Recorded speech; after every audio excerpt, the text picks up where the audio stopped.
Nationals tonight, looking to maintain his perfect career record against the Pirates and help the Nats get back in that win column. Veteran lefty Francisco Liriano makes his first career start against Washington.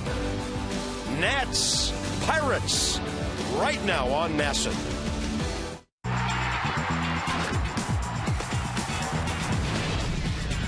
Washington Nationals baseball.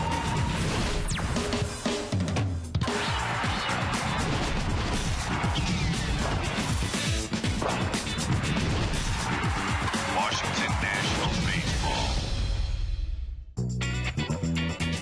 Weather has cooled off a bit. Gorgeous sunset tonight in Washington, D.C. Good crowd coming in. The Nats fans have been amazing lately. And they're taking on the Pirates with Strasburg on the mound tonight. We all remember what happened back in 2010. Bucks have won 3 in a row. The Nats need to get a win on this homestand. Bob and FP, welcome to the ballpark. Steven Strasburg had some pretty amazing numbers against some of these Pirates, and we will never forget his debut 3 years ago, but that's a ways in the past now, and it's time to get some wins here for this ball club. Well, we've been talking about Andrew McCutchen and his success lifetime against the Nationals. How about Steven Strasburg and the way he likes to face the Pirates? Check it out, 2-0 record, 3.15 ERA. Y'all remember June 8, 2010, the Major League debut, 14 Ks, and then last May 31st at Pittsburgh, 6 innings, 13 Ks. So 27 strikeouts his first 2 starts against the Pirates. Steven Strasburg likes the black and gold. Francisco Liriano's 29 years of age. He's won 62 big league games. Threw a no-hitter 2 years ago. Somehow the Nats have never faced him because we never saw the Twins very much. So finally a chance to see the lefty here. Yeah, he's going to have to face the Nats goon squad tonight with Hairston, Lombardozzi, and Anthony Rendon playing shortstop. Short arm guys, got a good fastball, slider, changeup combination. Nats have to figure out a way to get to a left-hander. Ian Desmond has a blister on his hand. Bryce Harper, a knee that's not serious, just barking a little bit. They both get the night off, so a makeshift lineup tries to get some runs, and these guys are big league hitters. I hope Davey can count on them. Yeah, maybe some energy in that lineup today. Find a way to score some runs that have been tough to come by lately. So, yeah, you're facing a lefty, got to figure it out, and hopefully the Nats get back on the winning train here tonight. Some of the faces that'll be part of that lineup tonight. Denard Span batting down a little further than he's used to, but his bat has come alive. Steve Lombardozzi will be at second base tonight, and Anthony Rendon will make a move over to shortstop. It's a place he knows well.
Brought to you by Kia. Visit Kia.com to learn why Kia is one of the fastest growing car brands in America. By PNC Bank, for the achiever in you. and by your local BMW Center. It is just a beautiful night at the ballpark. I can't think of a better scenario, a better set of conditions to grab that first W on this home stand. The Nats need one badly. They're 8 back of Atlanta. They're 4 games under 500. Haven't been 4 under 500 since September 23rd of 2011. Train celebrating its 100th anniversary by offering irresistible financing. It's hard to stop a train, really hard. So the humidity very reasonable, 83 degrees, and there's a breeze blowing in tonight. Coming in from left center, skirting along the side of the scoreboard and coming on in to Nationals Park. Pirates are a hot ball club, but against them and Jason Worth doing it against everybody. The on-base percentage plus slugging 1.205. That's a crazy number. Pirate starters, well, you might say they're the most efficient in baseball. They've got the 3.07 ERA to prove it. And FP told you about the Pirates trying to swat Strasburg and swinging and missing most of the time. He'll make his 4th career start against them. Here's the Pirates lineup. They're 12th in the league in hitting, 13th in runs, and 5th in home runs. And Pedro Alvarez hit his 25th of the year with 2 outs in the 8th inning last night. Taylor Jordan told me today it was frustrating for him, but he said, I knew I threw a bad pitch, and I was not surprised he hit it out of the ballpark. He also has 63 RBIs. And, of course, the ever-present Andrew McCutchen in there. So here's Strasburg, 1.75 ERA at home, and he's making his 20th start of the year, the 65th of his career. Yeah, 115 strikeouts and counting for Steven Strasburg. Last time out on the 19th against the Dodgers, he received a 3-2 loss, gave up 2 runs on a Hanley Ramirez home run on 7 hits in 7 innings, struck out 6, walked 1 through 104 pitches, 71 of those for strikes. So fastball averaging 95, curveball change combo for the Pirates tonight. Set the defense for the Nationals. Check it out. Scott Hairston in left and Art Span in center. Jason Worth in right. Anthony Rendon making the start at shortstop. Ryan Zimmerman at third. Steve Lombardozzi at second. Adam LaRoche at first. And Wilson Ramos behind the plate. Well, I asked Anthony Rendon about playing shortstop today. He said, hey, no big deal. I played there most of my life. Played some third base at AA Harrisburg for the Nats. Got the call. Played third base, second base with Washington. He's very comfortable at shortstop. I don't think it'll be a big deal for him at all. He and Lombardozzi will have a chance to get to know each other just a little better early part of the ballgame. So, FP, you played a lot of middle infield and other positions around there. What's the big key for them just being kind of thrown together here for one night? Well, yeah, I mean, you're just going to have to figure it out. But I think for Rendon, an easier move from third base to shortstop, being on the same side of the infield it is from third base to second, because he's got that big arm at shortstop. So I don't think it'd be a big adjustment. More about being in the right place at the right time on cutoffs, the little things like, bunt defenses, who's covering on a steal, but they should be fine. Mike Estabrook has the plate. Crew chief Mike Winters, first base. Laz Diaz at second, and Tim Timmons has third. Starling Marte, one of the leading hit guys in the league, but the Nats have quieted him so far in this series. Strasburg's first pitch, and Marte was trying to make it 1-0 on the first offering of the game. We're underway at 7:08. There you see the 0 for 9 in this series. He was hit by a pitch 2 nights ago and did score a run. Bunts it in the air. Just an unreachable over by the dugout. Strike 2. That ball's carrying to right. And it might, despite the breeze blowing in. Right field is the jet stream here. Although tonight the conditions are cooler.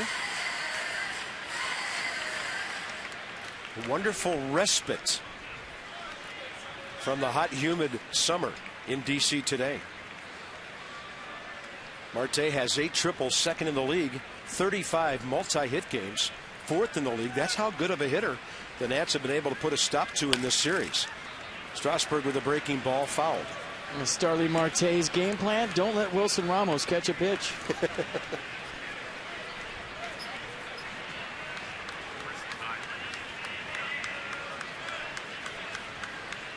Good ball player. He's only 24, from Santo Domingo. Rated the number 4 Pittsburgh prospect over the last 2 years. Ooh, that's a breaking ball, just a little bit low. He did homer on the first pitch he saw in the major leagues last year. Did 5 of them. And in 2 days, it'll be 1 year since he got the call. Fastball outside, 2-2. Might have been a changeup at 91.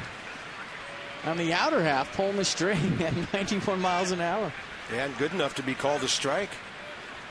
High fastball, first out of the game. All right, it's a night we will never forget. Tuesday, June 8th, 2010. The Nats were 27-31. They had lost 5 out of their last 6 in FP. They found a stopper that night, too. I mean, no matter where you were, you heard about this news, whether you're on the West Coast, the East Coast, and if you were lucky enough to be at the ballpark, you witnessed some big-time history in Stephen Strasburg's debut. June 8th, 2010, 14 punch-outs. No walks, 4 hits, 2 runs on those 4 hits in 7 innings. 94 pitches, 65 strikes. An amazing line. He beat Jeff Karstens that night. And a 1-0 pitch hacked by Neil Walker, left field corner. Long way to go, and Scott Hairston gets there.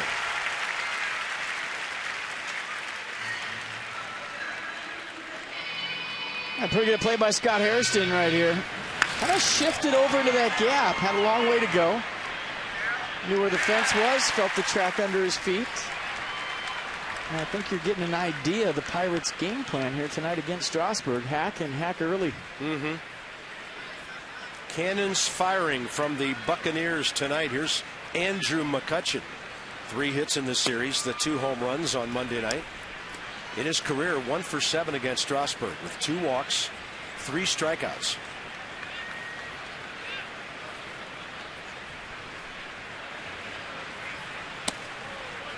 That's a great fastball to the outside corner. McCutchen was leading off for the Pirates on that night back in 2010. Went 0 for 4 with 2 Ks. Slaps one to right center, but Wirth has it curving back to him. And Strasburg, a very welcome and quick 1-2-3, top of the first.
Here come the Nats hitting .239, and the lineup brought to you by Mazda. We believe if it's not worth driving, it's not worth building.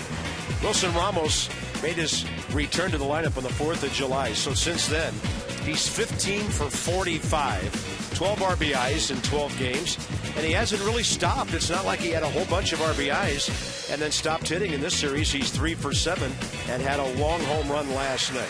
So the Nats see Francisco Liriano for the first time, although Hairston, LaRoche, and Span have hit against him before.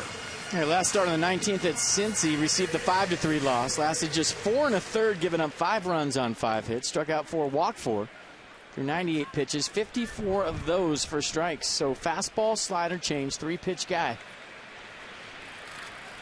Scott Hairston is 1 for 8 with a homer against Liriano career. And Scott Azenat 2 for 12. Both of those hits came in his first game when he started. Watched his 8 warm-up pitches. Not one of them was close. And he goes 2-0 to Hairston. Pitchers will tell you, you don't get a feel in the bullpen for what it's like once you get out there between those lines. Sometimes it takes a while to figure it out, and that goes for relievers too. He goes changeup and misses 3-0. Yeah, walked 4 guys last time out and just 4 1/3. Yeah, that was a loss at Cincinnati. Wow. That's 12 in a row. 8 warm-up pitches, 4 straight to Hairston. Let's check out the Pirates' defense behind Liriano. Marte, McCutchen, Snyder, your outfield. Barmes Alvarez, left side of the infield. Walker Jones, the right side. And Michael McHenry doing the catching.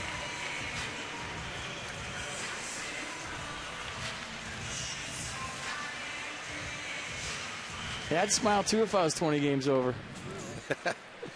Pirates have won 3 in a row. They're a game and a half back of St. Louis. Phillies are at St. Louis again tonight. Braves are underway at New York. Tim Hudson pitching against Jeremy Hefner. And Rendon will take one, a high strike. Anthony in this series 1 for 8.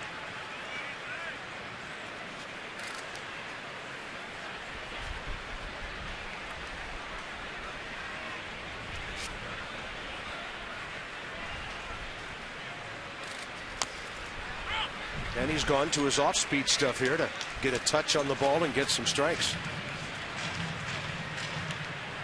Only Adam Wainwright has as many wins since the 11th of May. Liriano's 9-4 with a 2.44 ERA. League only hitting .225 against him. A lot of years in the American League, though, and his career ERA rather high at 4.23, 155 starts, including tonight. That time Rendon stayed with the off-speed, able to foul it back on a pitch up. Watch Rendon's batting practice today, and it's the best I've seen him swing a bat in a while. Working on being more direct to the ball. You know, that little hand thing he does, that rhythm movement, getting that out of the way early so his hands are in a good launch position. Then a little bit late. That's going to be a high fastball to punch him out. Mercedes-Benz will track it. Yeah, high strike, right? It's got to be top of the zone. Pitch track had it right in there. And we just see the 93-mile-an-hour fastball after, what, 3 changeups before that? We talked to Pirates people, and that's exactly what Liriano does. He pitches backwards, meaning he'll throw off-speed in fastball counts and fastballs in off-speed counts.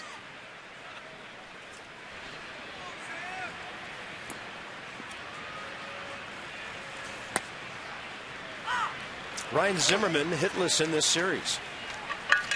Batting average at .268.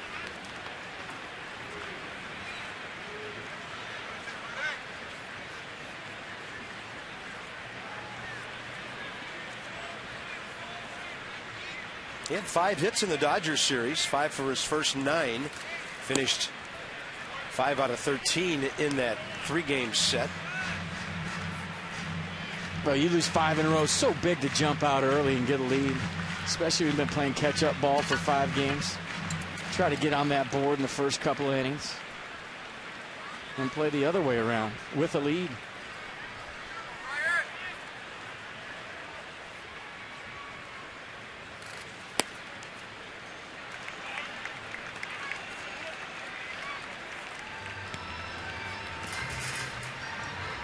Liriano this year, 81 innings, 68 hits.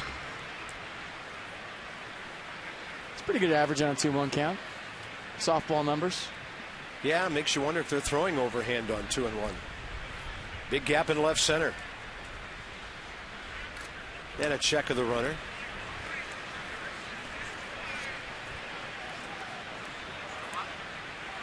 Hairston sold 2 bases for the Cubs, successful on both of his attempts. Rather short lead against the lefty. He'll step out a couple more now. Still a medium lead. And a 2-1 with a lot of hitting room over there. He inches off some more.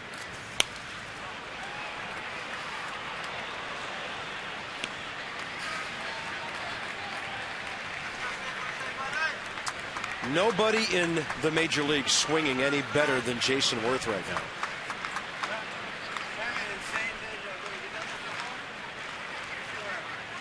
Yeah, he's been absolutely locked in.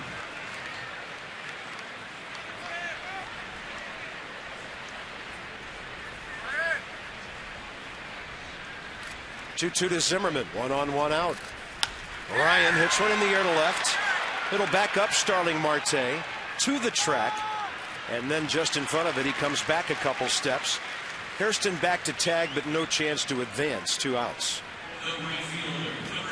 And a pretty good swing right there. Gave it a ride. Deep part of left field. I like the fact that Scott Hairston thought about tagging up right there. Marte has a strong arm, thought better of it, went back to the bag, but thinking the right way. Jason Worth in this series on base 3 times. 2 homers on Monday, 4 RBIs hit by a pitch. That's how good Garrett Cole and the Pirate bullpen were last night. The number 5 hitter in the Nats lineup got 3 at bats.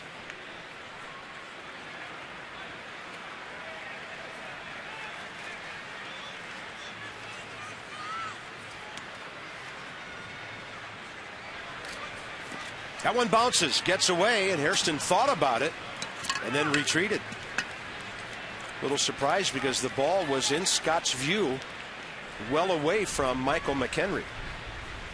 Well, as a base runner, if you're watching the flight of the baseball out of a pitcher's hand, you can read down angle and see that the ball is going to be in the dirt even before it is. And you also look for the catcher going to a knee.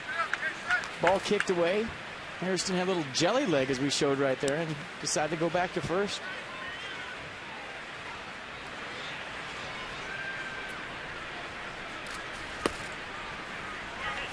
2-0, 93, just missing. Liriano didn't like the call at all. He was looking out to center field for some help, but not going to get it out there. I think sometimes a leadoff walk on 4 pitches, umpire will say, okay, earn your way back into the corners. And he misses with that one, ball 3. Although maybe with Andrew McCutchen in center, you can get help out there. There he is. Would it be funny if the center fielder raised up his left arm and said, no, that was outside? I'll tell you what, if he caught that Wilson Ramos home run last night and he was close, that would have been better than the Trout catch in Baltimore last year. 3-0, Worth was hacking. Jason, of course, doesn't mind the count. Trying to get something going offensively after only a run on 3 hits last night. Adam LaRoche in the number 5 spot. And worthy of note in the lineup, Wilson Ramos, with Desmond sitting out an evening, bumped up to number 6. Worth will pop it up. That was 88 on the off speed. It's right behind the mound, and the first baseman, Garrett Jones, goes over to the left side to pull it down. Leadoff walk, Hairston stranded.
Luna, who in the world? Call today for the Luna Double. Get your second room of flooring free at 877-241-LUNA. That is not a replica doll, I hope. We're on to the second. Alvarez, Jones, and Snyder. Steven Strasburg, 11 pitches, 7 strikes, first inning.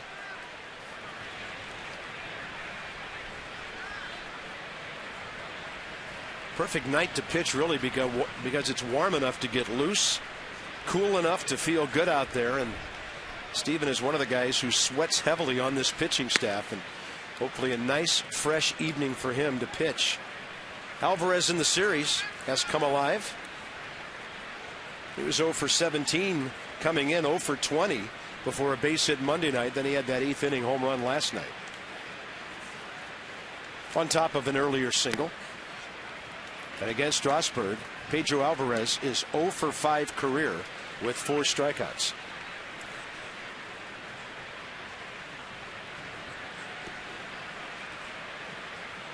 Might even be swinging here if he gets a heater. Might be swinging anyways.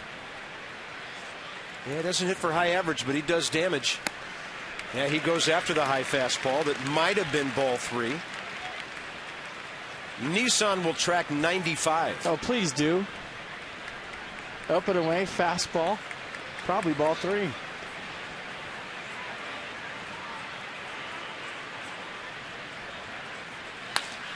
He will lace that one to right center. And that leaves the ballpark. 96. Unreal how low that was and how far it went.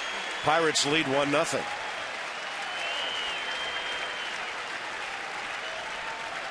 I mean, that's a 15-foot scoreboard that cleared out there. Yeah, grown man hit that ball. 2-1 fastball, 96. You see Wilson Ramos reaching for it and wanted it on the inner half. Ended up tailing right back down the middle. And a lot of backspin created carry on that ball for his 26th home run of the year. Alvarez is now homered in 2 consecutive at-bats. Garrett Jones now. Pirates on top for the 3rd night in a row. And they've done it early. 2 in the first Monday, 3 in the second last night, and a run in the second here. That's 99 home runs for the Pirates, 5th in the league.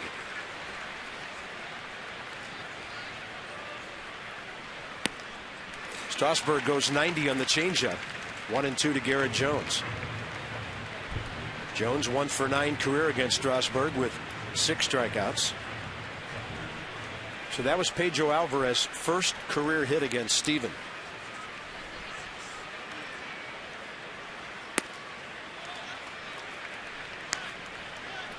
The 11th home run given up by Strasburg, who has a sparkling 1.75 earned run average in this ballpark.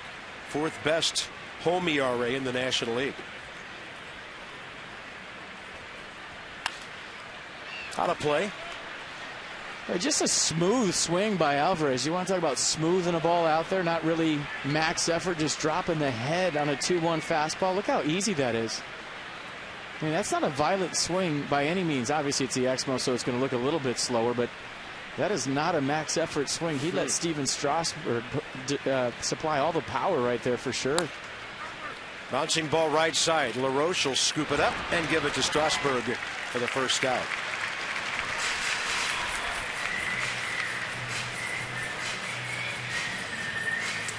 Nationals and the Wives will be busy hosting the team's annual toy drive on Saturday before the Nats take on the Mets. That's a 3:05 game. All donations benefit the U.S. Marine Corps Reserve Toys for Tots program. New unwrapped toys and monetary donations collected at the center field gate through the end of the 2nd inning Saturday. Go to nationals.com/community to find out more. If they have a Slinky or an Etch-a-Sketch, I am the first one in line. There's a lot of steps in this ballpark. That Slinky could be busy for weeks. That's the best toy ever. We could start him on the broadcast level, and he'd make it to the basement about the time we get back from Milwaukee. When I never did that, I'd get frustrated and then throw it against the wall. I always try to throw it on the steps and see if it would come down like the commercial, and it never did. Still a fun toy.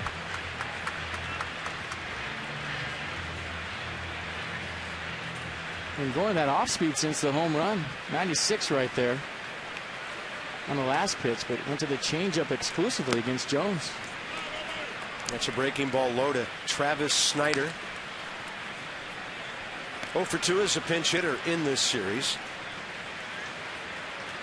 Kind of look at the lineup tonight with Mercer not in there, Gabby Sanchez not in there, Russell Martin not in there.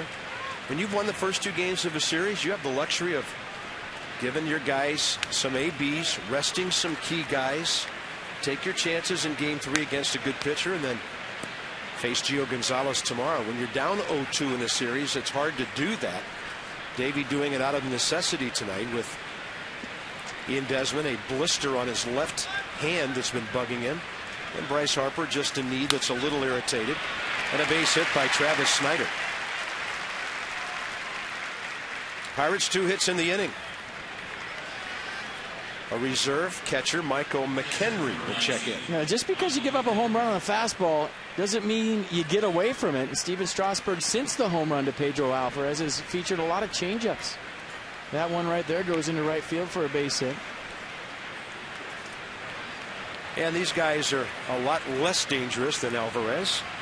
Michael McHenry's had 105 at-bats all year, 20 hits. 27-year-old backup catcher from Knoxville, Tennessee. He went to Middle Tennessee State.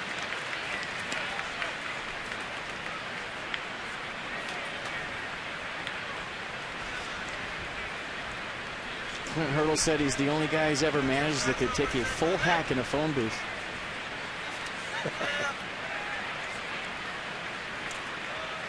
They list him at 5'10", 215.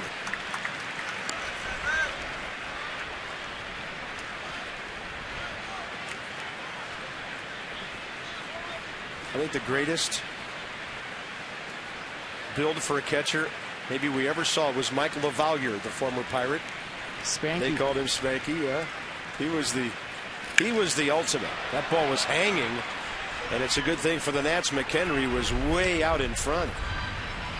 It's a good example of that swing, right? Short, compact, got an off-speed pitch, 78. Watch how compact. Yeah, you could take that swing in a phone booth. They still have phone booths? London. Kinetic North America on the pitch chart.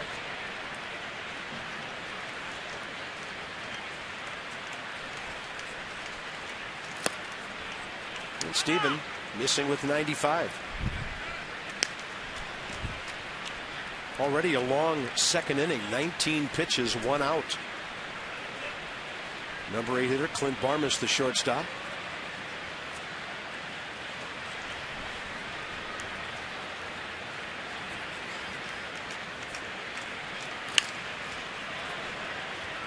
That was another breaking ball.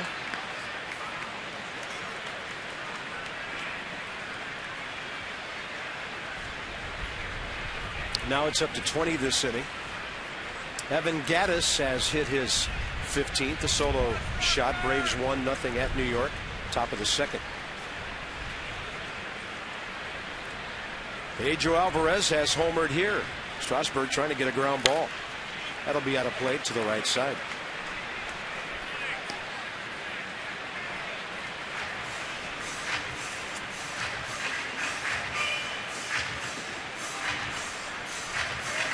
The green card from the usher means all is well.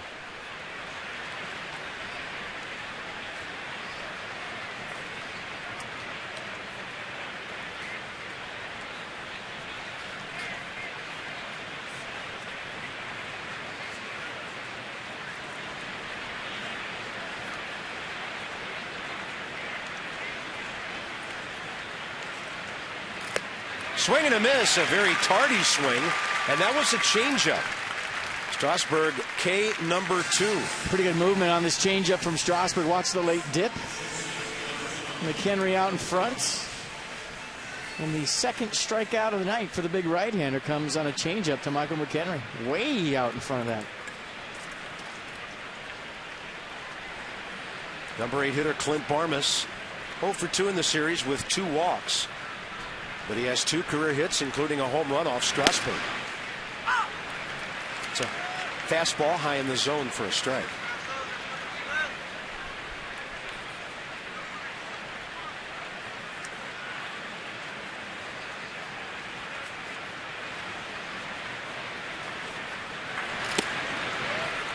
And ahead 0-2. Good curveball. 79, dropped it right in there.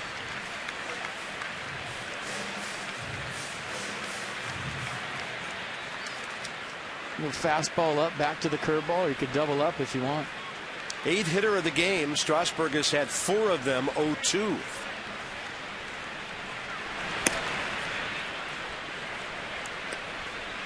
This is where, as a hitter, I see that rotation on the curveball, I have to commit, and if you can throw it for a ball, you got me. I have to swing at it. Can't sit around and wait. If it starts a strike, and it looks like a strike, I have to swing. Never started a strike. Yeah, not that one.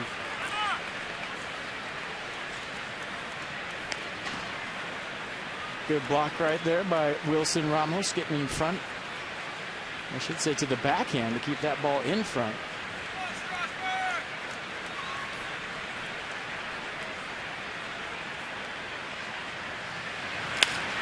And that breaker hit fair. Zimmerman near the bag. Nice throw. Pirates get a run. Pedro Alvarez, 26th homer of the year.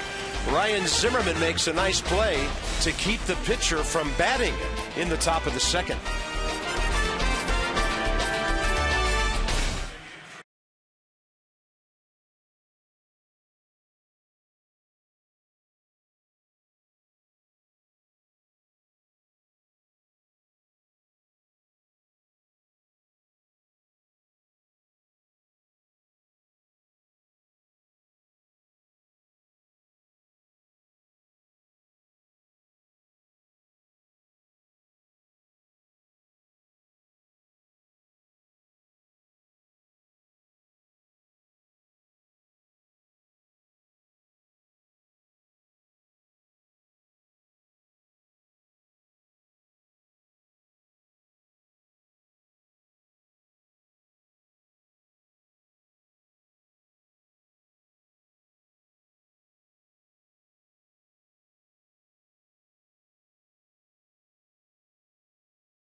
At 3:40 p.m. precisely was throwing some short toss to the hitters.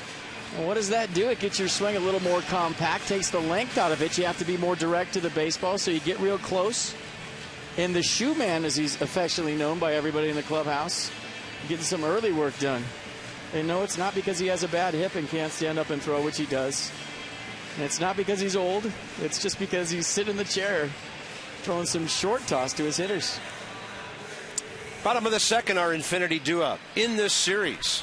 2 hitters with 3 hits. Adam LaRoche has hit a home run, though. He's 1 for 3 career against Liriano, one of 3 Nats that have seen him. Ramos and Span to follow. Now, this is a variation on the shift. Until there was strike 1, Pedro Alvarez was playing very shallow over at short. And LaRoche will swing and a miss at a breaking ball. Anytime you get a coach that close to you, Bob, what you have to do is get your hands right in the strike zone. You can't be loopy with your swing and have a long swing. You're not going to make contact at that range. So what you do is you get short. You want that overhand instead of the underhand. Underhand, the ball's coming from down to up. Anytime you do short toss, you want it coming up to down, just the same way it's going to be off the mound, right? A lot of people do the underhand short toss. I always like the overhand because it creates the same plane as you're going to see during the game with the pitch coming up to down. Doesn't like the camera on him. 1 ball and 2 strikes. Had the curveball machine set up after that. A bunch of guys out early today working on off-speed pitches. So, yeah, a lot of hard work going on here from about, I'd say, 2 o'clock on, maybe 1:30. Guys all over the place working on their swings. Now LaRoche has worked it back even 2-2. And that's not any different from any other day. Just a new voice right there in Rick Shue.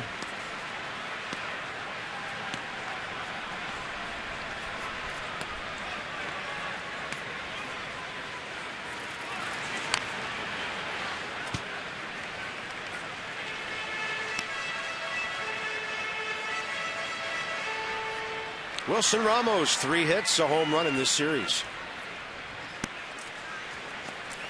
He's getting close to 100 at-bats for the season, by the way, Ramos.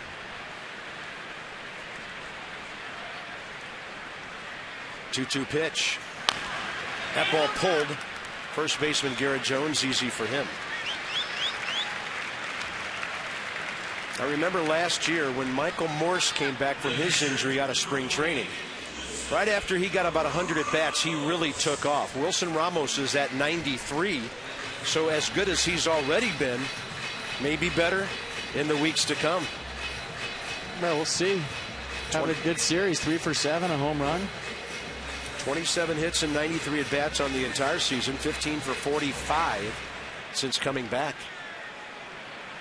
I said it last year a lot, and I'm sticking to it. His days hitting 8th are numbered.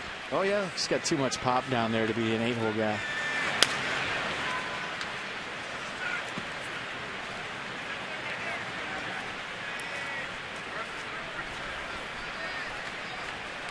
Hitting .290 on the year.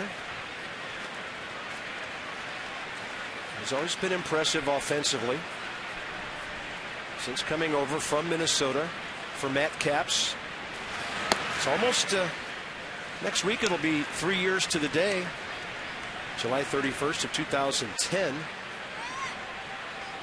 His career batting average just a click under .270 coming into this year.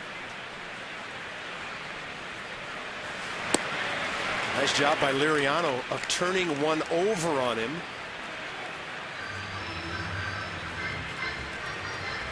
Liriano was 14-10 in Minnesota as Wilson's teammate the year Ramos got traded over here.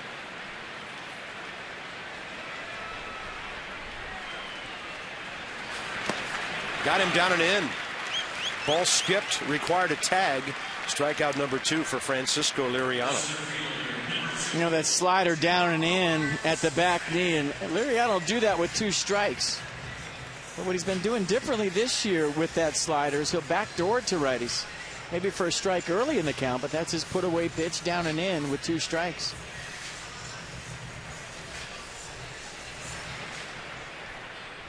Denard Span is suddenly on a 5-game hitting streak.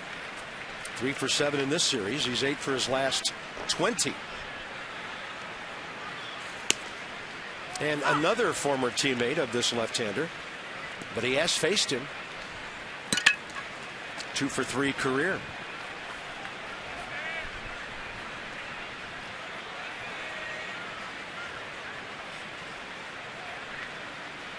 That was last year when Denard was still a Twin, and Liriano moved on to the White Sox after 17 starts in Minnesota.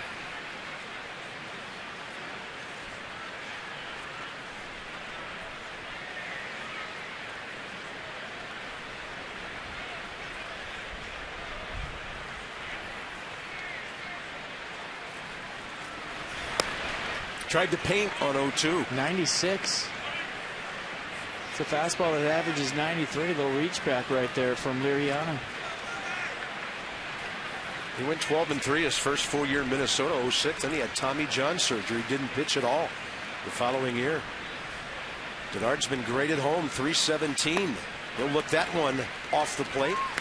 Counts even 2-2. Good contact man in the number 8 spot. Span followed by Lombardozzi.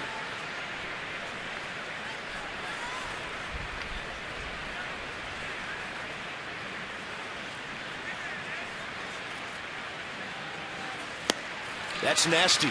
Late breaker, cutting action away from the left-handed batter. So he strikes out 2, Ramos and Span, and the Nats have only been able to grab 1 walk in 2 innings.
Liriano, Marte, and Walker against Steven Strasburg. Friday night, it's the 7:05 game, second game of the day-night doubleheader. It's Masson Nats T-shirt night, first 20,000 fans. That's while supplies last. Some restrictions do apply. And you must enter through the center field gates to receive it. Nationals.com/tickets. It's a great-looking gray shirt. It's got a little Masson logo right on the back. It's a sharp T. Liriano is a hitter. 3 for 25 this year. 5 for 42 career with 3 RBIs.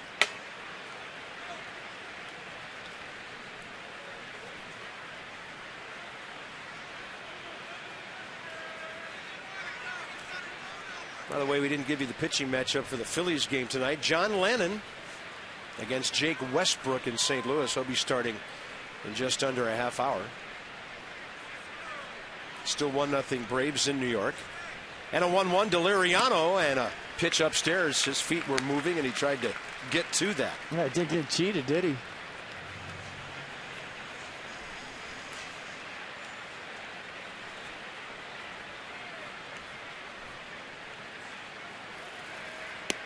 There's a beautiful curveball that comes right back in.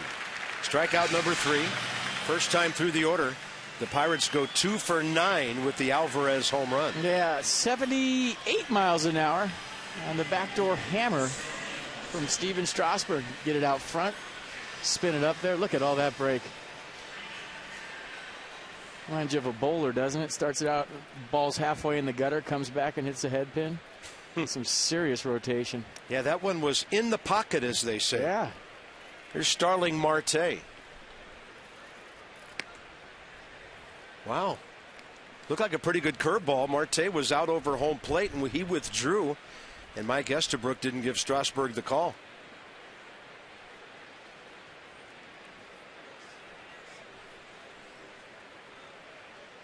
That one's way inside. Your mission, our commitment. Visit agilitycorp.com. And again, we've shown this several times this year. Strasburg right in there. Now that's Major League Baseball. Obviously 4 of those pitchers are in the National League. Goes with the fastball on 2-0.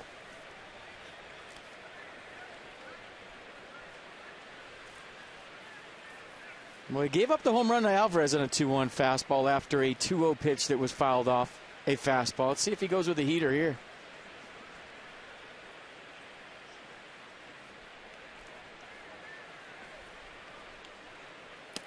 Good pitch. 96 at the knees on the edge. Nissan. Just because it's a fastball count doesn't mean you don't go to it. You just locate it right on the outside corner at 96.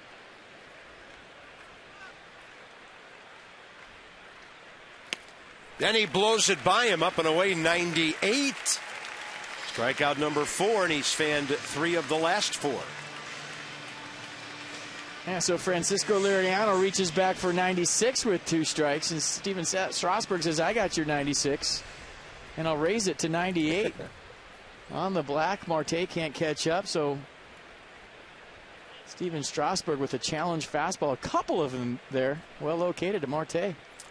First time up, Neil Walker swung early in the count, flied out to a running Scott Hairston near the left field line.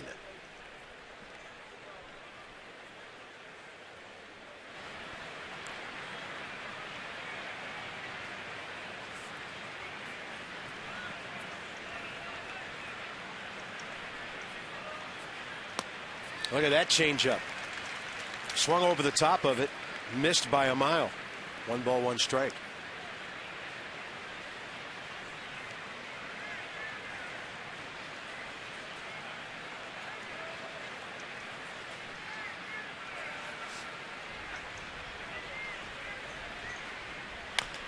Tapper right side. Adam LaRoche to the bag himself. Nice inning for Steven. The pitcher from the first 2 hitters. This one to the middle of the 3rd. He'll be batting after Lombardozzi.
One nothing Pirates. Bottom of the 3rd coming up. When the Nats win big, everybody does. If they win and score 7 or more, you get 50% off regular menu price online orders at papajohns.com. Enter promo code NATS50. Valid at participating D.C., Maryland, and Northern Virginia Papa John's. Better ingredients, better pizza. We had some yesterday here at the park. Papa John's, official pizza of your Washington Nationals. Steve Lombardozzi is hitting .250 right-handed this year. Even with the bag at 3rd is Alvarez. Good fastball. Handcuffed him up in the zone. Lombardozzi in this series 0 for 1 as a pinch hitter. Steve has managed to do some producing lately. In the last 15 games in which he's played, he's had only 21 at-bats, but he has 7 base hits.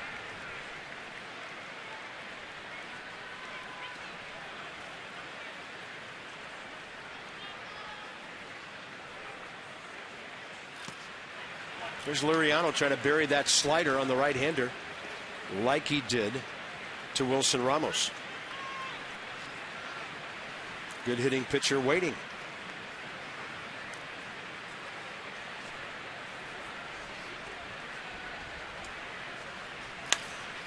And Lombardozzi strokes it down the right field line, but it'll carry for Travis Snider.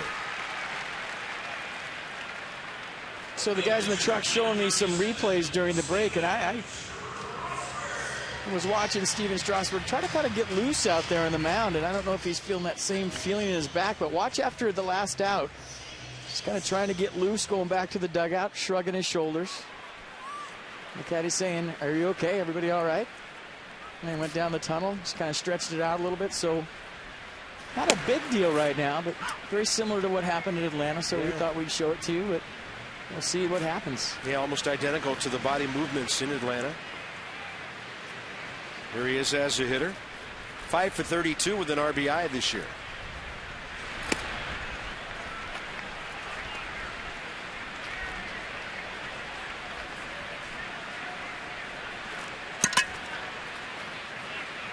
Would it be advisable to air it out on a swing? Maybe not. When your offense is scuffling, absolutely.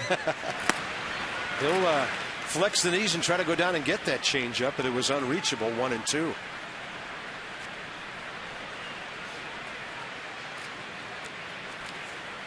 Liriano trying to retire, his 8th straight hitter since walking Hairston on 4 pitches to start the game. He got in sync in a hurry after FP noticed that he was out of sync in his warm-up tosses, and then promptly walked Hairston on 4.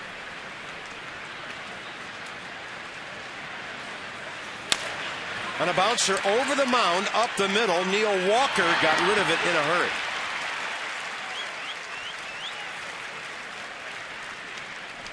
Top of the order coming up with Hairston.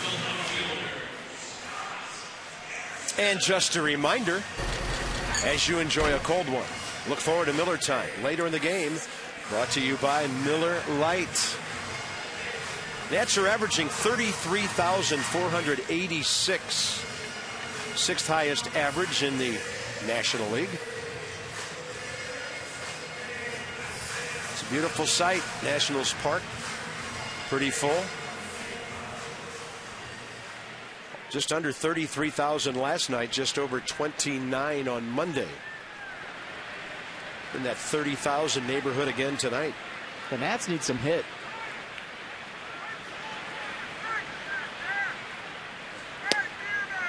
Hairston sees his first strike.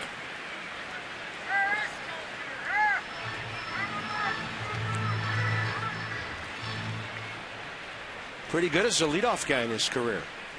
And almost all of that against left-handed pitching. Every ball club he's played for, he's been a versus lefty specialist. And there are some Nats left-handed pitchers who know that too. Did some damage with the Mets last year against Washington.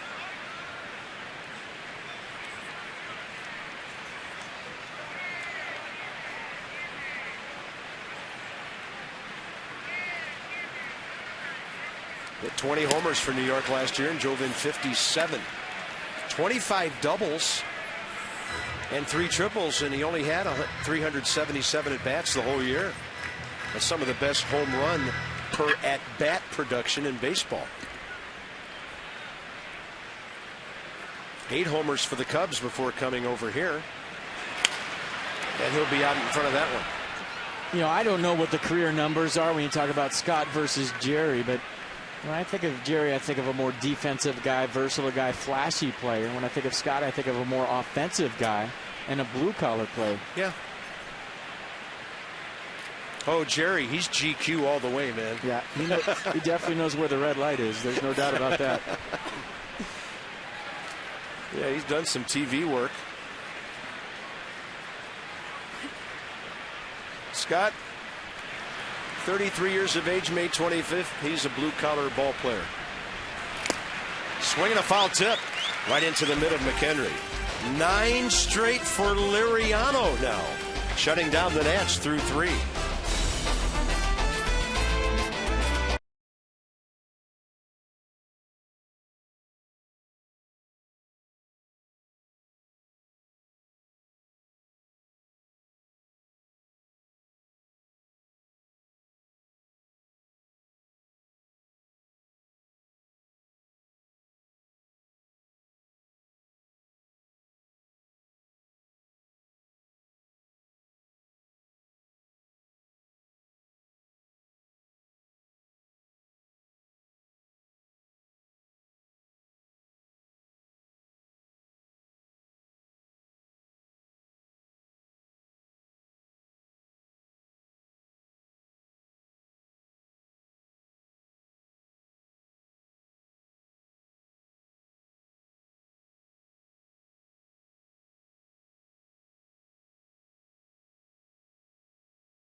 the Association for Global Security Professionals. Julie with our sideline report. Hey guys, well, obviously the last few games since the All-Star break haven't gone in the way that the Nationals would have liked, or the fans would have liked for that matter, and frustration and tension has built. So I had a chance to catch up with General Manager Mike Rizzo, and I said, what is the status of this team and what is your message to the fans right now? And he said, this team is fundamentally sound. He says these guys will play up to their career capabilities. You have to remember this is the third youngest team in baseball, but this team is built to last. We're in it for the long haul. He said, my buddy Cal Ripken put it pretty perfectly. He said it's puzzling why they're not playing up to their potential. He said, but as they are built as well as any team in baseball is at this point. Guys? Thank you, Julie. I think we all know that. And another good play for Ryan Zimmerman with that over-the-top throw to get speedy Andrew McCutchen, top of the fourth, underway.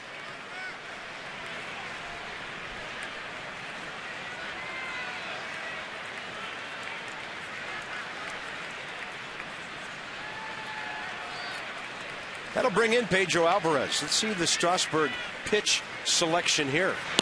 It's a first pitch changeup outside. Well, Carl, there's no doubt about the talent level, and they just haven't put it together yet. Not that it can't happen, but it's just not a try-harder sport. Baseball, you try hard, you do worse. It's a lot like golf. Football, try-harder sport. Baseball, you got to try easy, and that's so easy to say, especially up here. You're not in the thick of it every night, and you don't have that adrenaline going, but when you start out slow and you have big expectations and your manager says World Series or bust, hey, you put a lot of pressure on yourself, and now it's up to them to figure out a way to just loosen up and let their ability take over. Great changeup on 2-0 to Pedro Alvarez, who had struck out 4 times, going 0 for 5 career against Strasburg before that home run. Big, strong left-handed batter who has driven in 64 runs now. That ties him with Freddie Freeman in the top 7 in the National League. And the home runs, he's now tied with Carlos Gonzalez at the top. Dominic Brown right behind, Goldschmidt of the Diamondbacks, Jay Bruce of the Reds.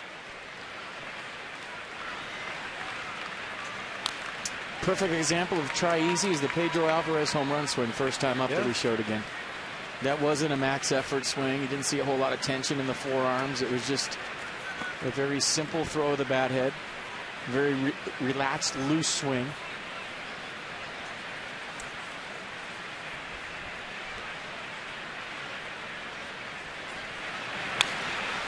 Yeah, you see that swing by Alvarez when he hit that home run. You're wondering how the guy's hitting 240.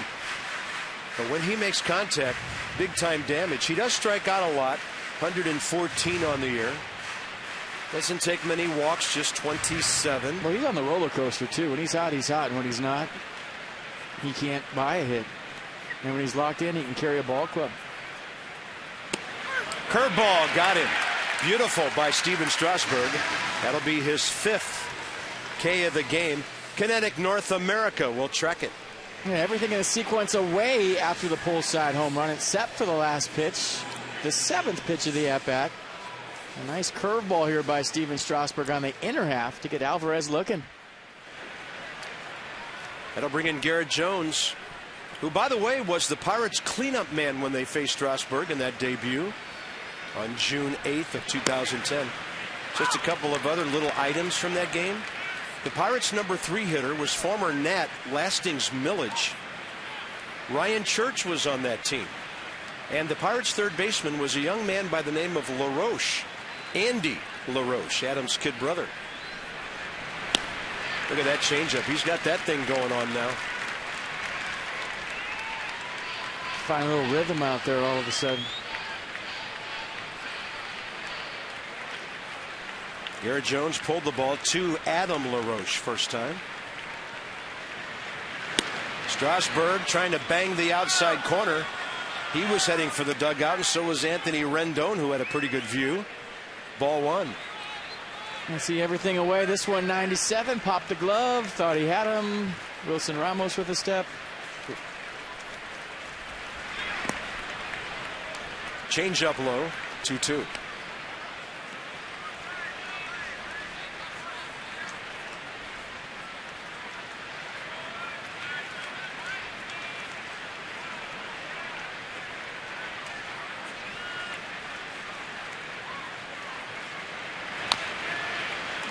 Right now he's throwing the breaking ball for strikes, the changeup close enough guys to be swinging, and the fastball at times overpowering. So it's all kind of coming together, isn't it? Got a good tempo, good rhythm, getting it, throwing it. He and Wilson Ramos on the same page.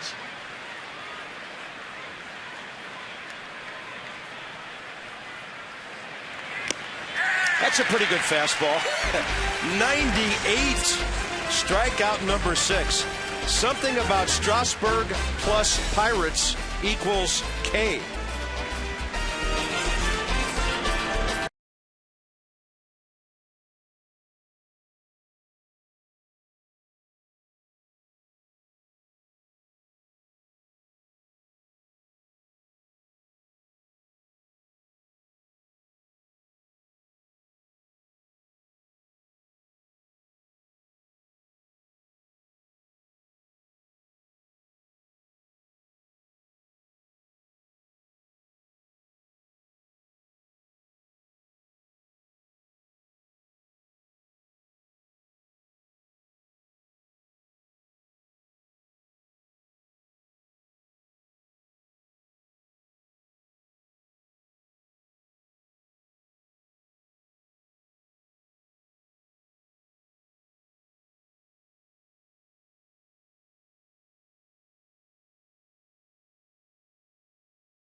More, visit Cox.com to learn about Cox Advanced TV Plus. 1-0, move to the bottom of the fourth. Pirates with 1 run on 2 hits, no errors. The Nats with no runs on no hits and no errors. So let's go to the game summary. Steven Strasburg has been good, getting into some kind of rhythm right now. Gave up the home run to Pedro Alvarez on a 2-1 pitch. Supposed to be in, left it down the middle. That's going to happen. But he has been outstanding, and so has his counterpart, Francisco Liriano. He reached 96 on the fastball. Looks like he's throwing a little cut fastball / slider too to go with a good changeup, so he's in a groove as well. Bottom of the fourth underway, Anthony Rendon.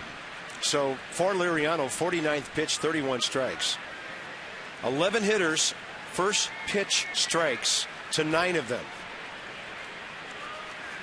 And I repeat, this man has thrown a no-hitter at the major league level. It's been a couple of years. So the jinx is on. Yeah. Trying. Rendon, Zimmerman, and Worth, 3 good right-handed hitters here, and that's a changeup outside.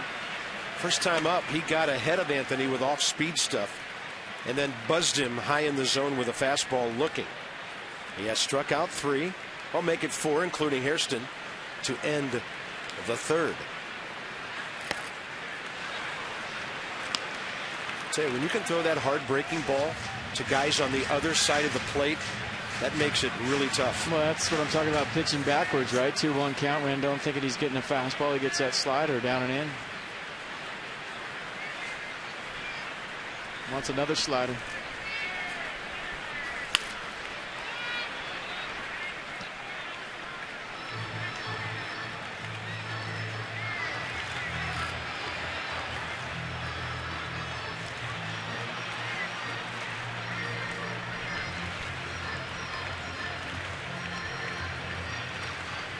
Ryan Zimmerman having a tough series.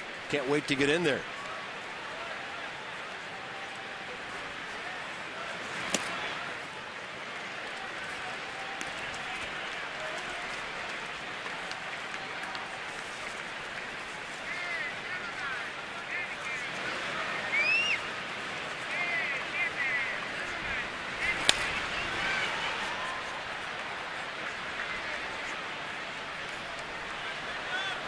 Has yet to really throw a fastball in a fastball count other than a first pitch.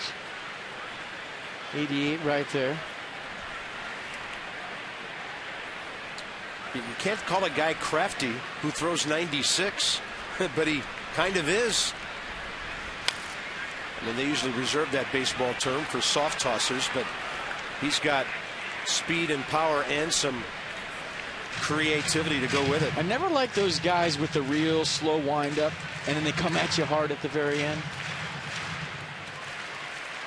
And for whatever reason, it's just hard to time because you got to go back with them when they go back slow, and then all of a sudden they rush right there and they come at you. Rendon with a hopper to the left side for Pedro Alvarez, who plays it well.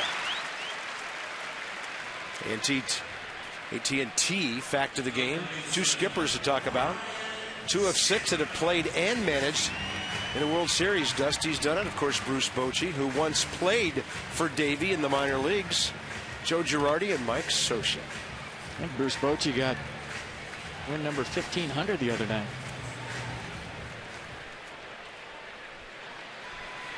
Clint Hurdle could tell you how tough it is to be a star in this game. He was labeled a can't miss as a young guy and had some big time struggles in his baseball career as a hitter. He's on the cover of Sports Illustrated like Bryce was. At a very young age. I think he was 8.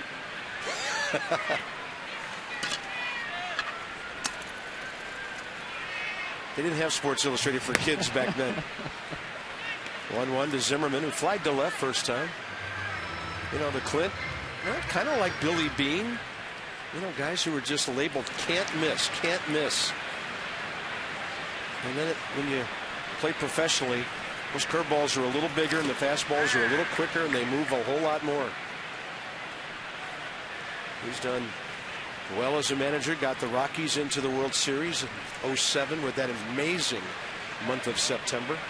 Well, to get to the highest level, it is about ability, and ability plays, but the mental game, what's between the ears, and how you handle the pressure of all the hype, just as important, or maybe even more important.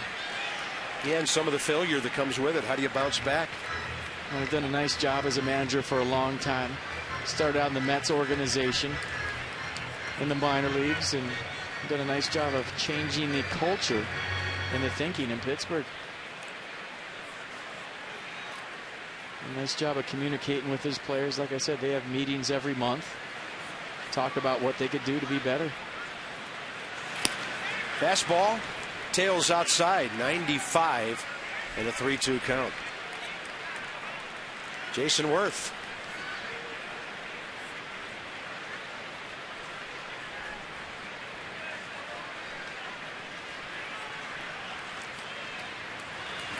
Zimmerman strikes out on a slider down and in. McHenry gets a hold of it and throws him out. Strikeout number 5. Pick a game in July. Pick one in August. Pick one in September. And get a free Nationals New Era ball cap. It's the midseason Flex Pack, and it's only available for 3 more days. That's while supplies last and some restrictions apply. Go to nationals.com/flex.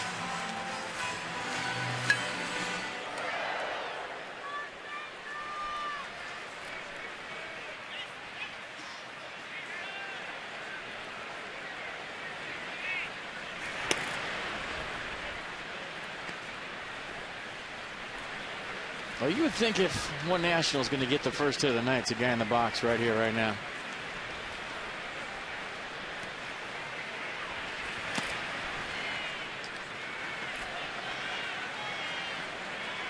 I was just thinking that same thing. 2 for 7 in this series. Pair of home runs. Counts in his favor. Doesn't mean he's getting a fastball, though. It sure doesn't. Change up away. Yeah, turned it over, and you could see the fade on that ball. 3-0. Got a hack if you're seeing a fastball, right? Yep. At least if it's where you're key holding it or close. I give the bat boy a green light. 3-0. I don't care.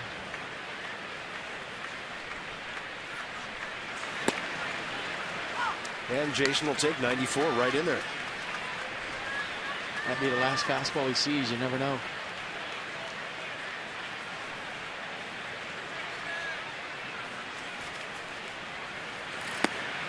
Good take, good at bat. Jason Wirtz on. For the 4th time in this series, Nats have their second base runner.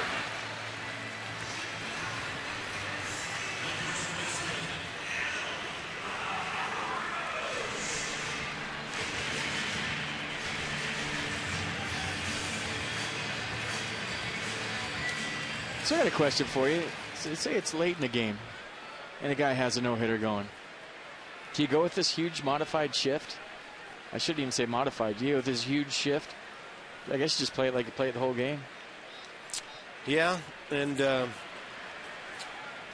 somebody bunting for a hit, that's probably where you're going with that, right? Right, but in a one-run game, it applies. Yeah, if it's 7-0 and it's a no-hitter, right, you don't want to be that guy bunting for a hit.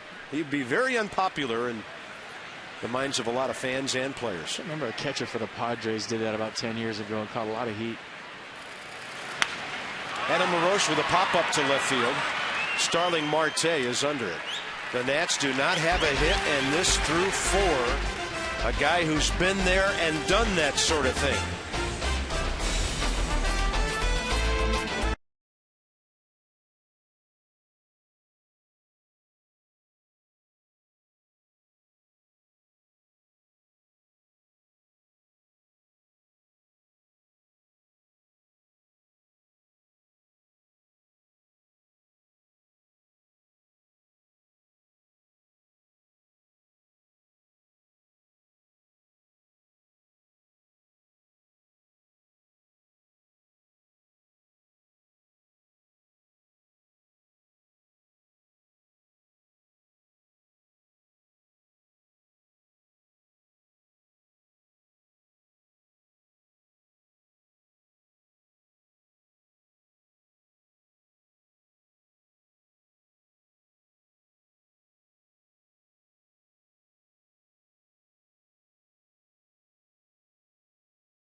Beautiful view at Nationals Park tonight. Moment in history brought to you by Volkswagen. Sign then drive event going on now. You can drive away for practically just your signature. And of course, it was the George Brett homer with Tim McClellan, the umpire. George had pine tar on his bat above the requisite 17 inches. FP. Billy Martin comes out, says, hey, there's too much pine tar on the bat. They measure it. George Brett absolutely loses it. And when I forgot about this whole story is how they overturned it, gave George Brett his home run back, and on mutual off days, the Yankees and the Royals played at Yankee Stadium to finish that game with the Royals ahead. Billy Martin's so upset by it, he started Don Mattingly at second base. He started Ron Guidry in center field just to prove a point. The Yankees went on to lose that game. They went out 1-2-3 in the 9th. But that's a part of the story that I always forget, and how they overruled it. Yeah. I think Bowie Kuhn overruled it, gave George Brett his home run back, and they had to finish the game. Yeah. So, well, actually, you know, it never made it to the commissioner's office. This is interesting. It was the American League president, Lee MacPhail, because they had league presidents back then. And, of course, he's the father of Andy MacPhail, longtime big league executive. And the home run stood. They resumed it on August 18th. The Royals won it. And our producer, Mike Dressman, sent me a great footnote to this. The bat, George Brett, for some reason, was using a Marv Throneberry bat. Marvelous Marv of the original Mets. And he put one upper deck Yankee Stadium with it.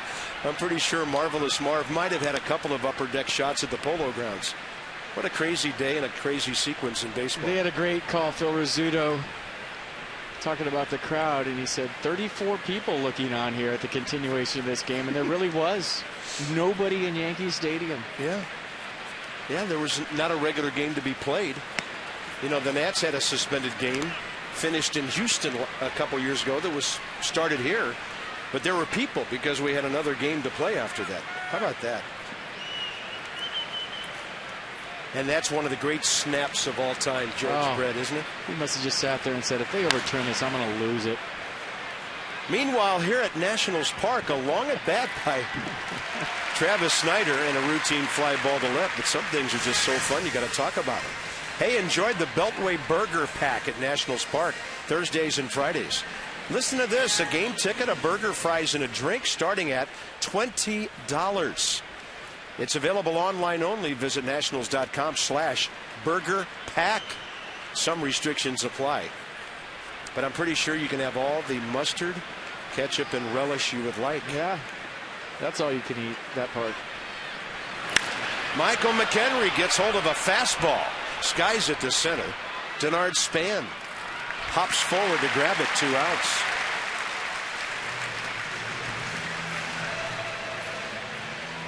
A little breeze blowing in from left field tonight. So I think this ballpark is going to be playing really big. Not a stiff breeze, but just enough to hold up a high fly ball if you get it. Cool night. See it blowing straight in from left. I should say cool by last week's standards.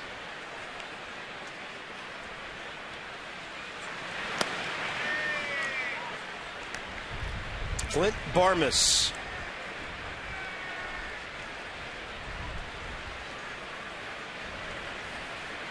Ryan Zimmerman made a really nice play on him from behind the third base bag first time. This one over to Rendon. He goes backhand and fans on it. Anthony was setting himself up for the throw. That'll be his 10th error of the year.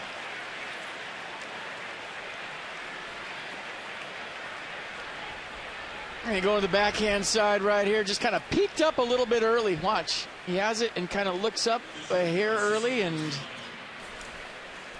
never really got his feet in the right position. Looked awkward the whole time right there. And Steven Strasburg going to have to pitch around that error. Nationals' 72nd error of the year, most in the National League. Astros and Angels have 73, the most in all of baseball. And the thing that hurts about that gets the pitcher up to the batter's box here in the 5th inning. You could have had Liriano leading off the 6th in a 1-run game. And Ian Desmond had a blister on his hand and then slid into second base, stealing second the other day, and just ripped it wide open. So actually told me he tried to put rosin in there to dry it out in the course of the game the other day. But you know, a blister from hitting, and you slide and rip it even more. And definitely needs a day off. It's pretty ugly. Yeah, and this is only the 2nd game all year he has not played. Yeah, 99 out of 100 coming into tonight. Yeah, he's been the Iron Man. And Ian, last night, he walked and went 0 for 2, but he's, you know, 0 for 11's not a slump. That's just a couple of tough games. He'll be fine. We know that.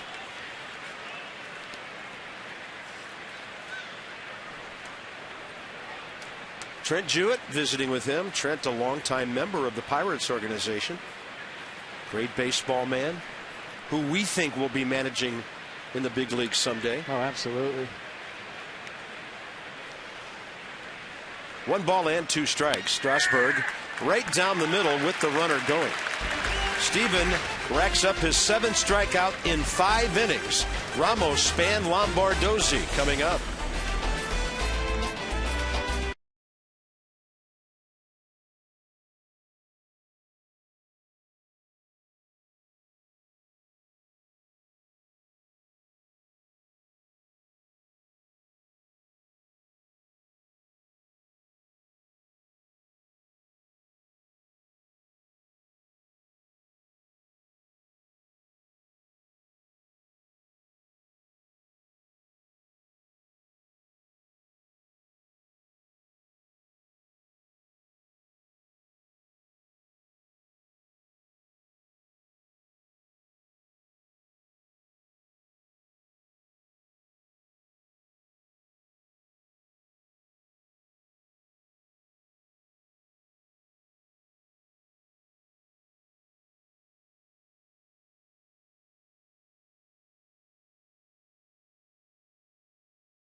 Steven Strasburg is doing his part. 79 pitches, 54 strikes through 5. He has fanned 7.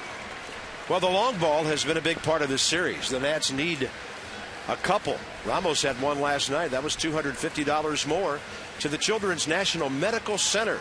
Thanks to our Washington, D.C. Lexus dealers. Lexus home runs for children from Lexus, the pursuit of perfection. Wilson struck out first time tonight. Span and Lombardozzi to follow. Bottom 5.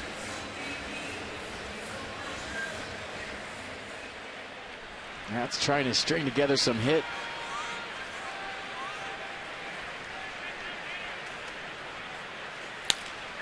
Ramos to right. Nice stroke, but it's right at Travis Snyder. For the Achiever in You, PNC Bank with our minor league report. Jake Johnson for the Auburn Doubledays, one of the great team names. Pardon me, Johansson. And he is a horse, 6'6", 235. Look at the ERA. What the league's sitting against him. Second round pick in the draft this year. Jake Johansson. He's big. Call him up.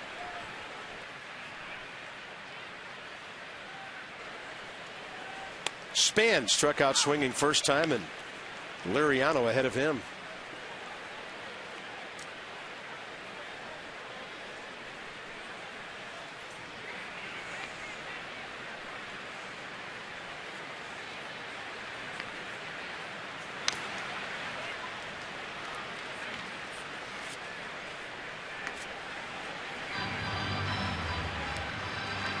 Tenard has had a decent series, 3 for 8. 5-game hitting streak, as we mentioned. 2 for 4 career against Liriano. He looked in from center field a lot of nights and watched exactly the kind of stuff this guy has. Tapper left side. Alvarez has to hurry. That guy's got a gun. Don't hear much about his defense. That was some kind of throw, and Lombardozzi now will try to get a hit with 2 outs. I think key to that play is he didn't really scoot that far back with 2 strikes on Span. A lot of times you'll see a third baseman and 2-strike count to a guy that might bunt, play a little bit deeper than that, but he was only a couple steps behind the baseline, and that allowed him to get to that ball quick and, like you said, use that big arm to retire Span. Guys like Lombardozzi are the ones you have trouble with when you haven't given anything up. But that's the first pitch, can of corn to center. 5 pitches in that inning for Liriano. This one is into the 6th.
So check out some Steven Strasburg highlights on the Verizon Exmo. Switch to 100% fiber optic Verizon Fios and supercharge your internet speeds. Steven Strasburg loves to pitch against the Buccos. In 25 career innings against the Pirates, 42 strikeouts, 4 walks, just 16 hits, and 8 earned runs. would love some runs from his offense here as he continues to get into that groove and stay in that groove on the mound. Well, he'll be leading off, bottom of the 6th. Marte Walker McCutchen. 1-0 game. Pitches by inning. And Liriano just dropped a 5 spot on the Nats. Every one of them a strike.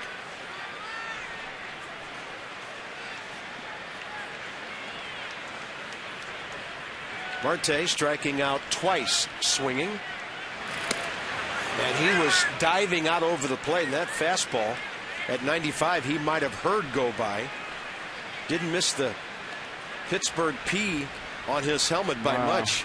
I mean, 95 hitting you when you're going away from the pitch is not good. But when you're running right into it, oh my goodness. Curveball 2-0. Watch this. He's thinking about pushing this to Lombardozzi at second base, and that's a close shave.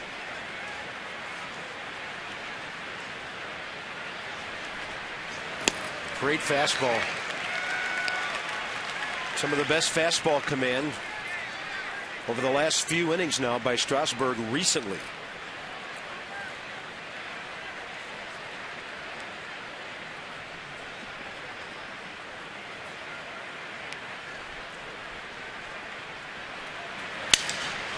Busted bat. That's on a line to Rendon for the first out. And 96 miles an hour, fractured the lumber down by the handle. Zimmerman picking it up, checking out whose bat that is.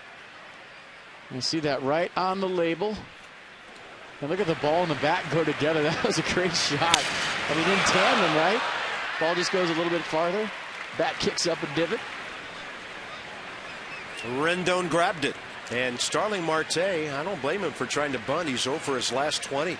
Trying to start anything. In this series, he's 0 for 12. Neil Walker, second time he goes up hacking early tonight. Pirates box score.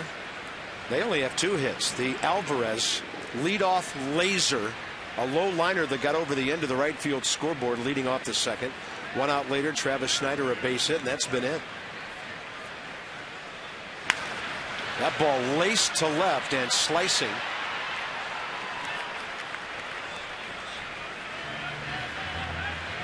So Strasburg's retired 12 of the last 13 since that Snyder base hit.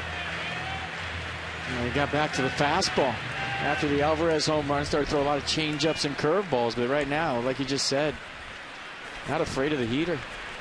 Going right after the Pirates. Two-hopper, Lombardozzi. And as I mentioned earlier, it's the kind of night when pitchers can go deep into a ball game. 83 at game time, one of the nicest baseball nights of the summer this evening. A night when you can get loose, but then it's a night when the heat just doesn't take everything out of you.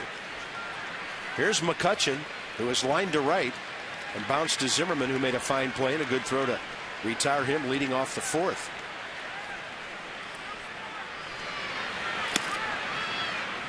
And this is where you got to pitch. 2 outs, nobody on. A guy that has some serious ownage against your ball club. Flew out deep to right field first time up.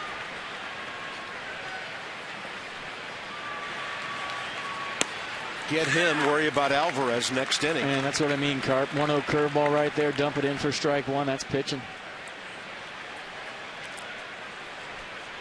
Always talk about the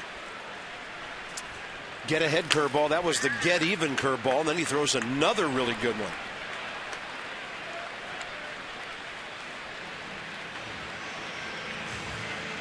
You can triple up if you want. Just make sure you throw it for a ball. Throw 3 in a row.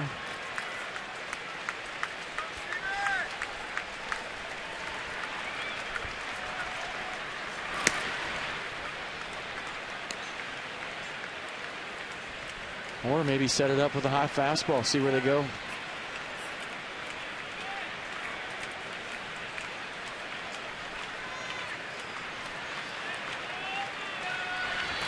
Change up right in there. McCutchen locked up. Unreal. efficiency now by Steven Strasburg tonight. 8 strikeouts in 6 innings. That was pitching. Wow.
To you by Elysium.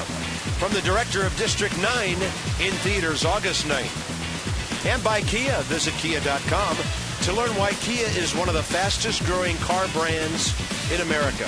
Niagara Falls is so beautiful at night. That's a brave young lady.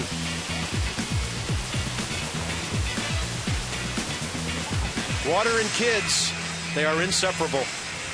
Strasburg, bottom of the 6th. Liriano, 75 pitches, 47 strikes through 5 hitless innings. He's walked just 2.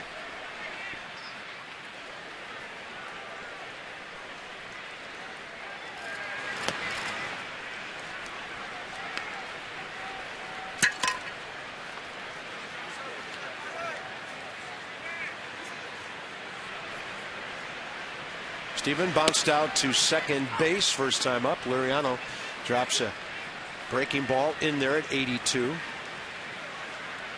You start throwing 1-0 breaking balls to the opposing pitcher for a strike, you're thinking about a no-hitter.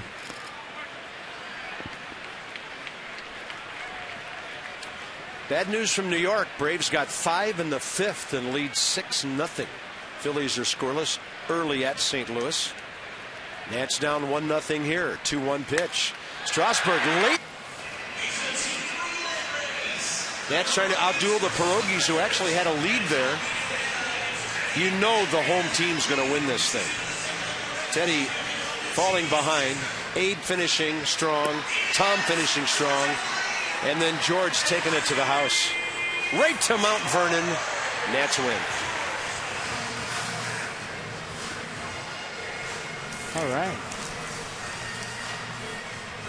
Pierogies unbeaten in the Bird. Nats unbeaten in the district. Presidents, that is. Here's Hairston. A walk, a strikeout. First pitch changeup.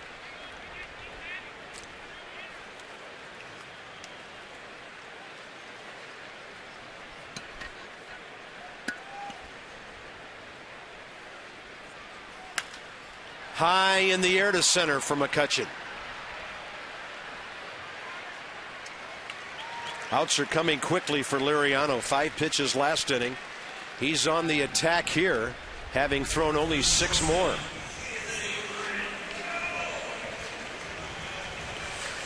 Pretty much speaks for itself. I'm trying to add something, and I just can't think of anything to add to. Sometimes you don't need to. Hairston in the 1st and Worth in the 4th. Anthony Rendon has struck out and grounded to 3rd. And that's a diving stop by Alvarez. He can't make a throw. And this will be an interesting decision for an official scorer. Base hit is already on the board. Rendon and the Nats Get a base runner ahead of Zimmerman here. So after 5 2/3, Anthony Rendon to the plate. A nice try by Pedro Alvarez, and there goes the no-hitter. Anthony Rendon, not a guy that bunts. I wonder why Pedro Alvarez was playing that shallow. He's a couple of steps back. That's an easier play. Well, here's Zimmerman. Especially with 2 outs. 2 out base hit bunts, not a good play right there. And he was playing too shallow. One barrier broken. And a dangerous hitter in there. 0 for 2 tonight, Ryan. A fly ball to left, swinging strikeout.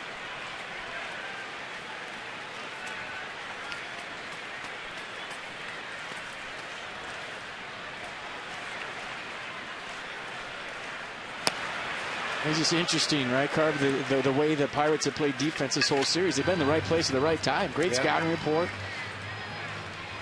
But for whatever reason right there, Pedro Alvarez trying to take the 2-out bunt away from Anthony Rendon. A, a guy that doesn't bunt, and B, not a good play with 2 outs.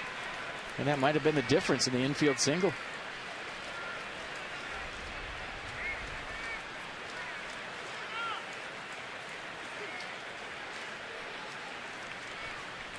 And I'll say one thing for the official scorer. Quick, decisive call. Didn't look at it 4 times, made the call, and I think everybody's okay with that. Would have been an exceptional play from where he was to throw out Rendon.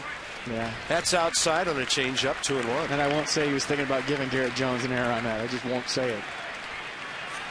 Well, that's why I emphasize quick decision.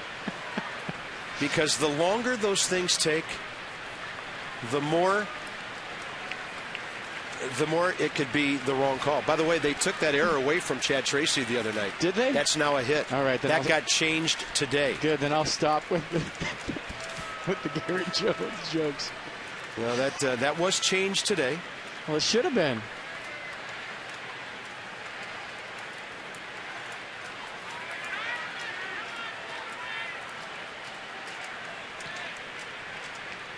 Two balls, 1 strike to Zimmerman. Mariano staying away from him with off speed. Careful right here. You go from no hitter to behind 2-1. And there's a dangerous hitter on deck in case you try to just nibble and miss to Zimmerman.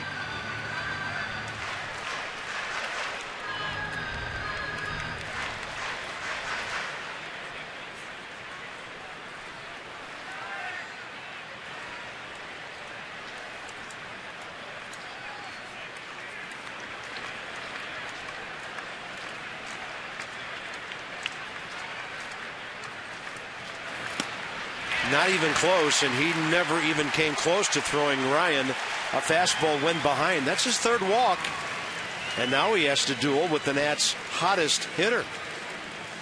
Well, you talk about the psychology of a pitcher that's throwing a no-hitter, right? The focus is fine.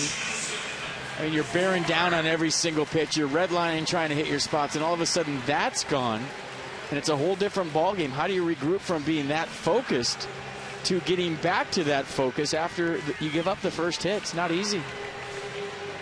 Nats trying to take advantage of that right here, right now. Werth 0 for 1 with a walk in the 4th.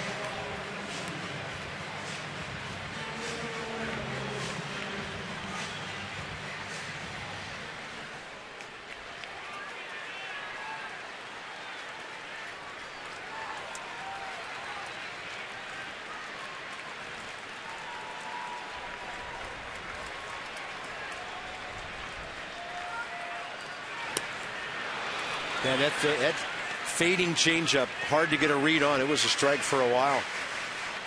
Well, the best thing about that is Jason Werth didn't put that in play. Yeah. This is the first at bat for either team tonight with a runner in scoring position.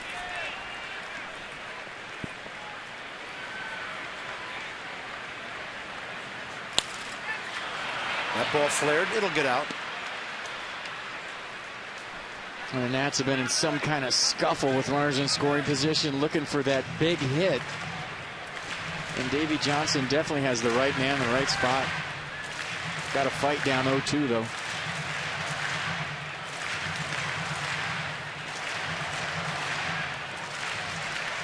Big crowd dying for some offense here.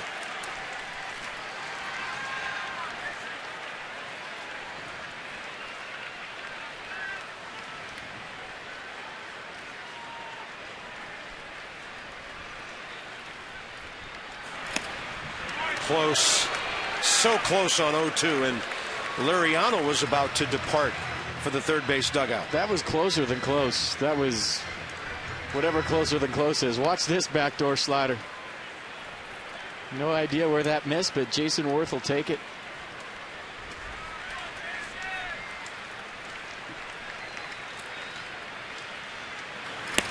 That's not going to miss. Liriano, his sixth strikeout. He gives up an infield hit and a walk, and this game into the seventh inning.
Strasburg has been great.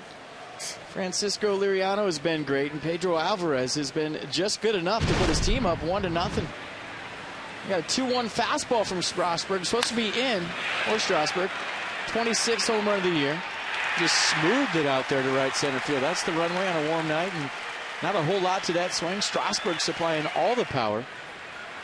And that's been all the scoring in this baseball game. 1-0 Buccos. 6 innings, each pitcher, 91 pitches. Strasburg, 62 strikes. Liriano, 56. So here's Alvarez, struck out looking in the fourth after that laser of a home run back in the second.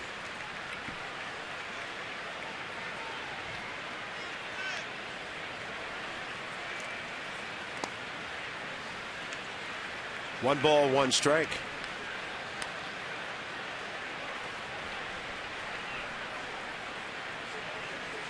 So 2 pitches added on here in the seventh. Stevens retired 14 of 15. That was since the Snyder home run, or rather the Snyder base hit, 1 out after the Alvarez home run.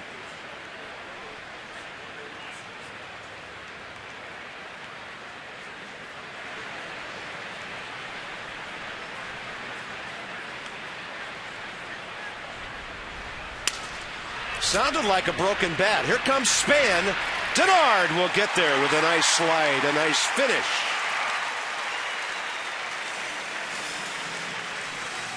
Yeah, tough read for a center fielder right there, right? We already talked about Pedro Alvarez and 26 home runs, so you see the swing, but what you listen for is the sound.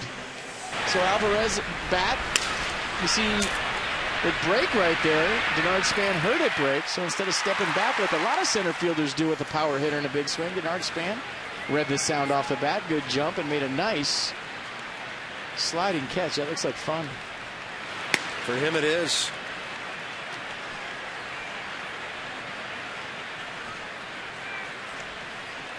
He's been everything advertised as a defensive player. No doubt about that.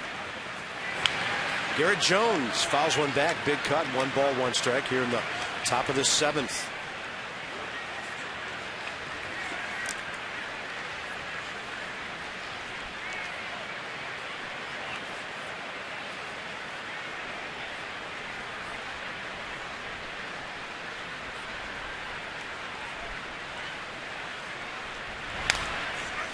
Adam LaRoche will back up for that one and take it right to the bag. Let's show you the whole pitch sequence from Francisco Liriano to Jason Worth. And watch the last 2 pitches. We're going to show you the whole pitch sequence. So a big at-bat right here, right? You finally get a guy in scoring position. Worth fooled by the changeup. And watch this pitch. Okay. Takes it. Liriano doesn't like it. And the 4th pitch, almost the same as the 3rd pitch, maybe a little more strike than pitch number 3. But very interesting, those last 2 pitches, 1 a strike, 1 a ball, and they looked like they were in the exact same spot. Mercedes-Benz tracking the whole sequence. And ball 1 now to Travis Snider, who has the only hit other than the Alvarez home run. So one guy throwing a 1-hitter, another guy throwing a 2-hitter here. That's a good fastball. Great location. Just screaming away from the left-handed batter to that corner.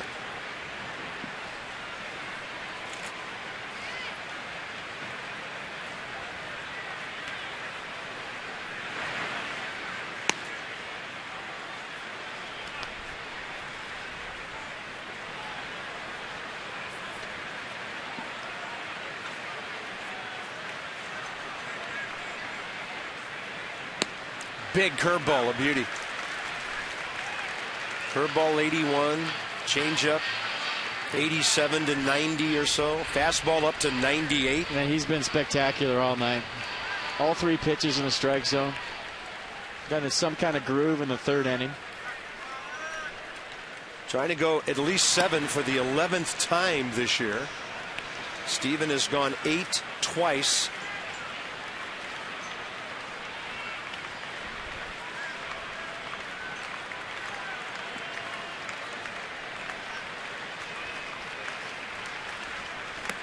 And that is 17 of the last 18 retired into the 7th inning stretch, which is brought to you by Hyundai's 100,000 Reasons event. Visit your local Hyundai dealers this week.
Masson HD, Nats and the Pirates wrap up the series. A.J. Burnett beat the Nats earlier this year. 1 run on 7 innings, 9 strikeouts. May 3rd, Gio has beaten the Pirates this year. And career, he's 2-0 with a 2.84 against Pittsburgh. Gio looking for his 8th win. 12 noon, Masson HD with Nats Extra, presented by Geico. Bottom of the 7th inning. LaRoche, Ramos, Span for the Nats, who've been shut down on a 1 hit and 3 walks. MLB.TV celebrating 11 years. Catch all the action in HD on MLB.TV Premium. Every out-of-market game live on any mobile and connected device you can fire up. This is interesting. Every time LaRoche comes up, Alvarez plays shallow, and then after strike one, he walks to a deep shortstop position on that shift. I don't think LaRoche will bunt with 1 strike. Maybe he would early in the at-bat. So the infield now, Alvarez, Barmes, Walker, and Gabby Sanchez. It's one of those games, if you can come back and snatch, can turn into something maybe a little bit bigger. 0-2. LaRoche. Strikeout victim number 7. Nissan will track it. I'll tell you what, after the strikeout, you don't see this very often, but Michael McHenry threw the ball all the way to shortstop, just launched it because of the shift. He threw it to his third baseman, but it just looked weird. He launched it to shortstop.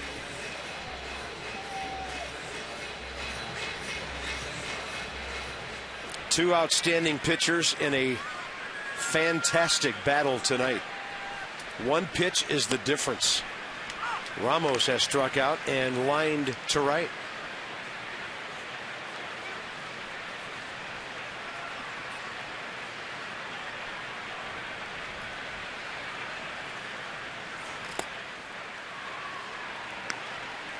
Well, in a 1-run game, Davey Johnson's bench very strong tonight, might come into play. Bryce Harper on the bench. I don't know if he'll use Ian Desmond. See, 3rd time 287. And their closer, their late inning guys are right-handers.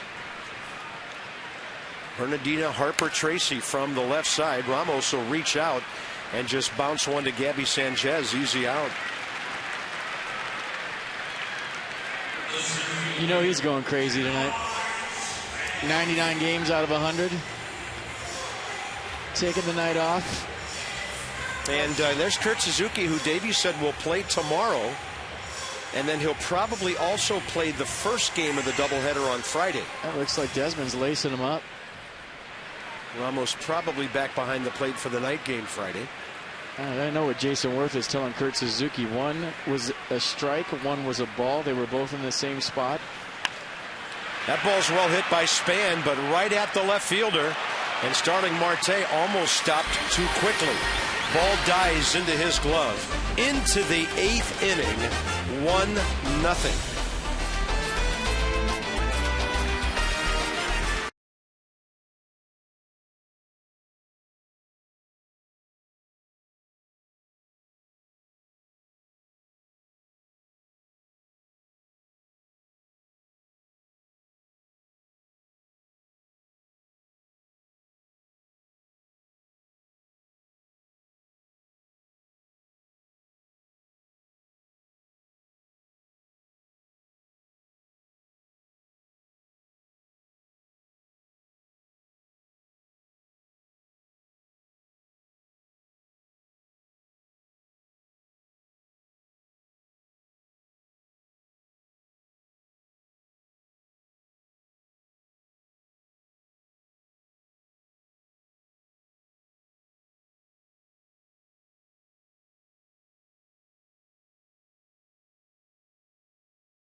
Extremely at a high level tonight.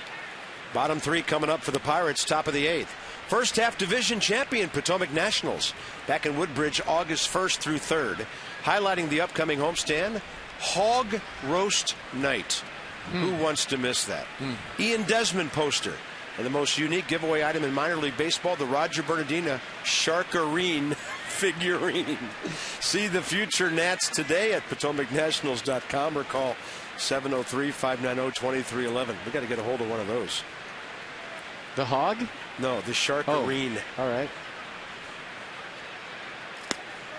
I hope nobody from Arkansas is in town tonight. They do the hog roast.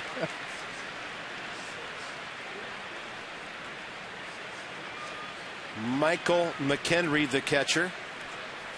Strasburg at 105 pitches right now, and that's a foul. Steven trying to go 8 innings for the 3rd time this year and in his career. He first did it, of course, in that 6-2 win at San Diego May 16th. Did it again here against the Phillies May 26th in a 6-1 win. That 3rd time around number is because that's when he's usually absolutely in a groove, and he's got 3rd time through a major league order stuff.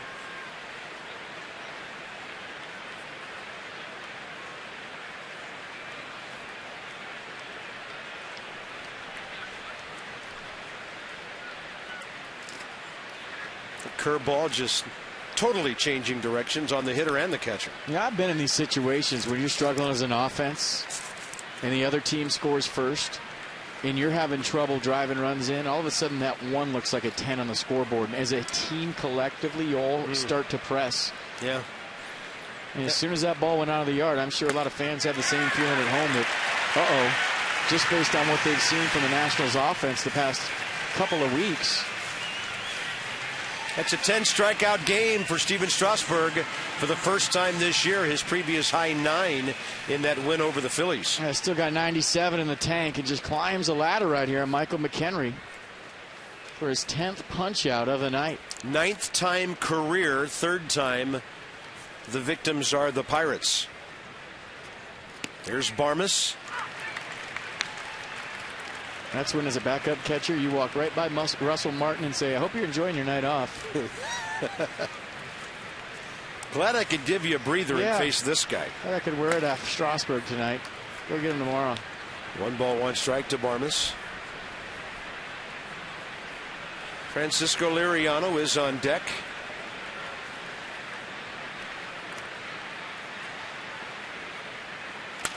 I mean, he is just pounding that fastball now.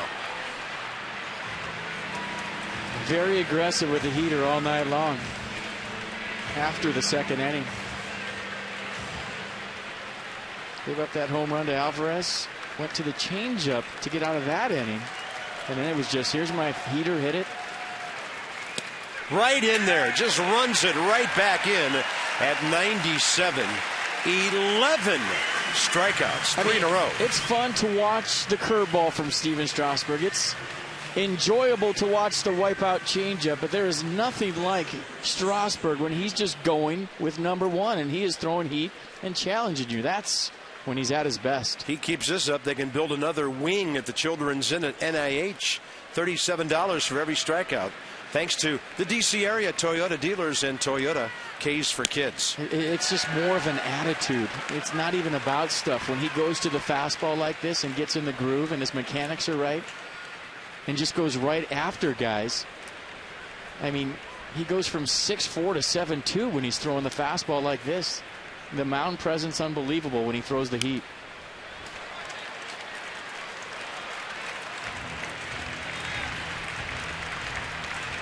Fires me up.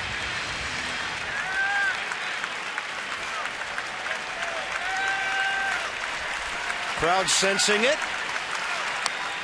Liriano gets contact, but he pulls it foul.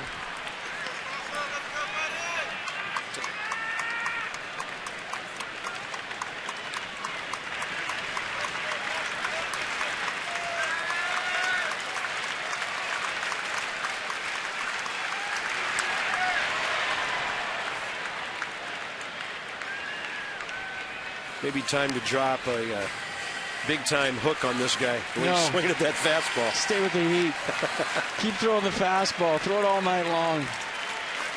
He's due to bat second, so this is probably it for Steven, unless Lombardozzi homers to tie the game. And he'll go change up for strikeout number 12. A season high for the Nats. Strasburg's first time in double figures this year. Impressive, dominating, fantastic, awesome through 8.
It's a good time. It's Miller time, and you want offense? You got offense. Anthony Rendon breaking up the no-hit bid from Francisco Liriano, who's been absolutely stellar tonight as well.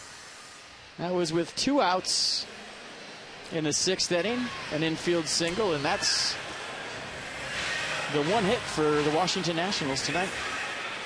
Interesting scenario, on deck circle and beyond. As we go bottom 8, Lombardozzi is going to be the leadoff guy. An indication that maybe Ian Desmond is not well enough to swing the bat. Who's on deck? Well, I think Suzuki's on deck to bunt Lombardozzi over. And that could change if Lombardozzi makes an out, maybe? If he makes an out, you go with Desmond and the long ball. Or the hopes of a long ball. Can't see anybody else in the dugout with a bat from here except for Hairston. Lombardozzi, there's the base hit. First pitch, bottom of the 8th, and the Nats doubled their hit total, and it will be Suzuki.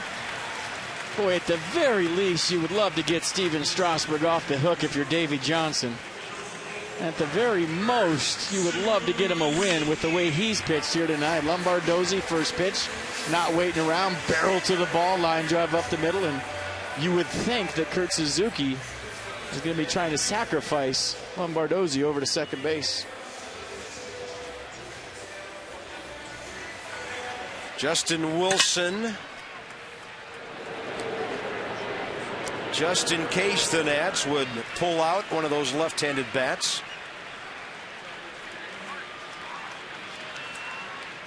Kurt Suzuki, 1 sacrifice bunt this year. Not a great effort there, ball, or rather strike 1. And got good runner at first base. Just get it down, make the first stop, be in the dirt. Direction should be the first baseline. Gabby Sanchez having to hold the runner on. Little things in a 1-run game become humongous. Lombardozzi, couple of stolen bases this year. Good runner, good speed, but not a bona fide base stealer, especially with a left-hander looking right at him. Boy, Suzuki squaring around a little bit late. You want to get that bat out there, get the direction set. I don't think the surprise factor right here matters. Everybody in the ballpark knows he's going to try to sacrifice. So early turn, get that bunt out in front and catch it like you're wearing a glove. Watch how late he's squaring. Bounces it to Gabby Sanchez. That's a tough play for a right-handed first baseman to even think about second base. So the sacrifice is good. Man, that guy approves. Nice job, Kurt Suzuki. Actually did square around a little bit early right there. Got the bunt down. And not an easy thing. Off the bench, everybody knows you're bunting. Job well done. Scott Hairston at the top of the lineup now. Scott has walked, struck out, and flied to center.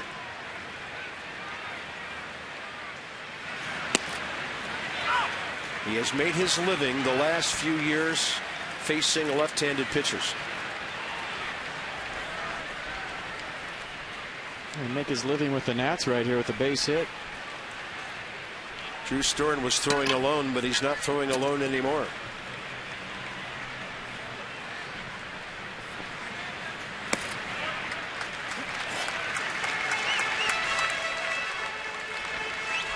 Rafael Soriano now just at the start of his plane catch before he backs up to the mound and starts firing. He plays about a 40-foot short toss before he gets back there.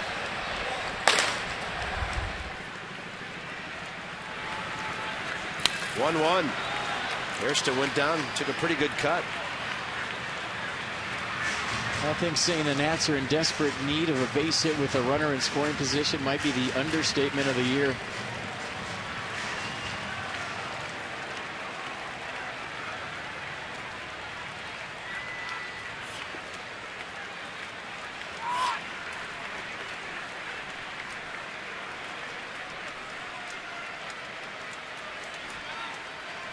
One-two pitch.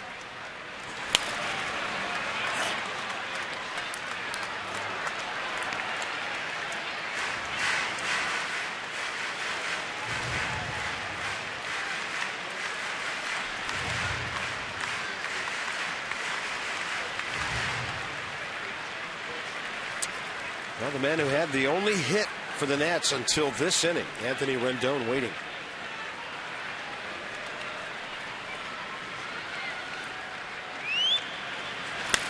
Hairston in the air. That'll get out of the field of play. Boy, we got a hanger right there from Liriano. Slider up in the zone, tried to fight to get on top of it. One of the few pitches Francisco's left up all night long.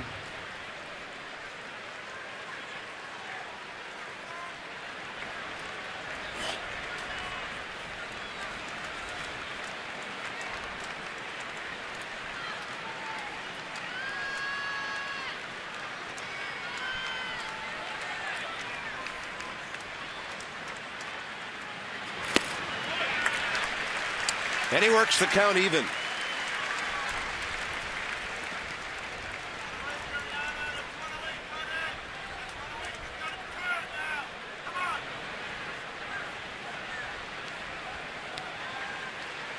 Bombardozzi has an infielder very close to him in Neil Walker.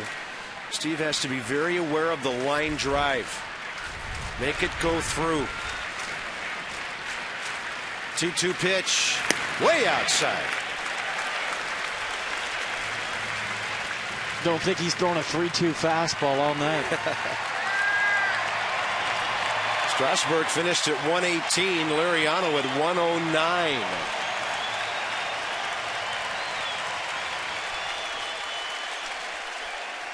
It's a good game.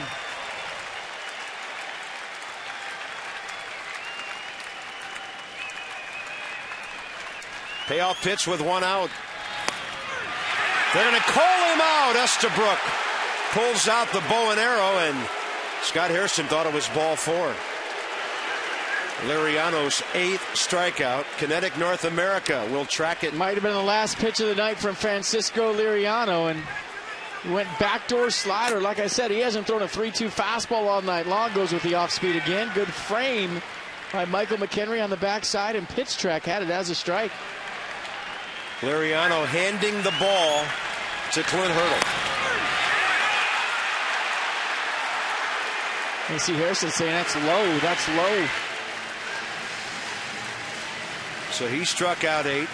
pitched around 3 walks, gave up just 2 hits. And here comes the bullpen.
And the guy's trying to get something going for the Nats here with 2 outs in the bottom of the 8th. Rally Nata dudes, let's go. Do something. This call to the bullpen, packaged by the UPS store. We love logistics. And the call goes to 25-year-old left-hander Justin Wilson, a 5th rounder back in 08, who's having a really good year. 39th appearance. The low ERA of just 186 in the league, hitting a .178 against him. Well, if you wonder why he brought in a righty or lefty to face a righty, you saw the average. Righty's hitting 176 against the fastball, slider, curveball, occasional change combination. Rendon goes up hacking, and a good rip it was. 97.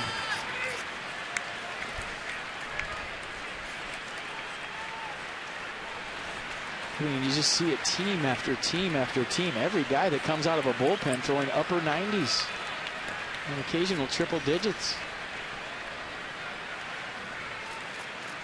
Rendon 1 for 3. Tying runs at second. And a screamer into the seats right side. 98. Not a whole lot of time to decide if you're Anthony Rendon.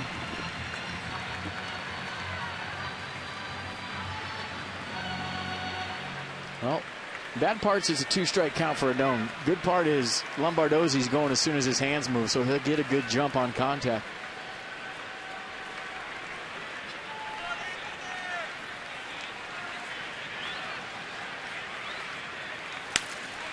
Pop up right side, and Gabby Sanchez is under it. The Nats are gone in the 8th. They have been shut out on 2 hits into the 9th in a 1-0 game.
One of them left the ballpark. Tomorrow there's a matinee. Gio and A.J. Burnett. And then a split doubleheader on Friday. It looks like in the first game it'll be Ross Ohlendorf or Jordan Zimmerman against Henry Mejia. Then one of those guys will pitch against Matt Harvey Friday night. Saturday, Dan Herron, Dylan Gee, Taylor Jordan, Carlos Torres on Sunday. So a 4-gamer with the Mets coming up, including a day-night double dip on Friday. Drew Storen struggling lately. Rough outing here on Monday night. And he'll try to keep this a 1-0 game with 3-4-5 coming up for the Nats.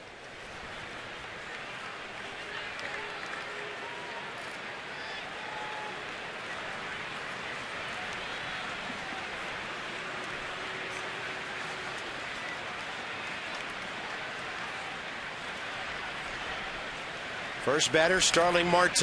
Again, he tries to bunt. Goes out over the plate, and the pitch followed him again.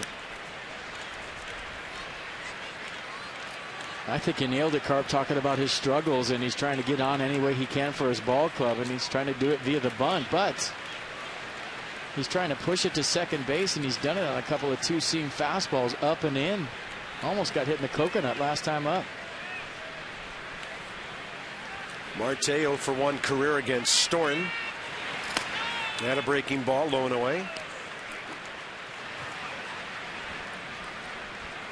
Drew got a couple of outs around a walk in a tight ball game. At least a game that was about to become tight Monday night, but a wild pitch was a killer. Fastball rides high, 2-1. And that's 6 for their last 81 with runners in scoring position. You know, and that's 81 at bats over a lot of games, because not many of those opportunities are presenting themselves on a game-by-game basis. 13 games. Wow.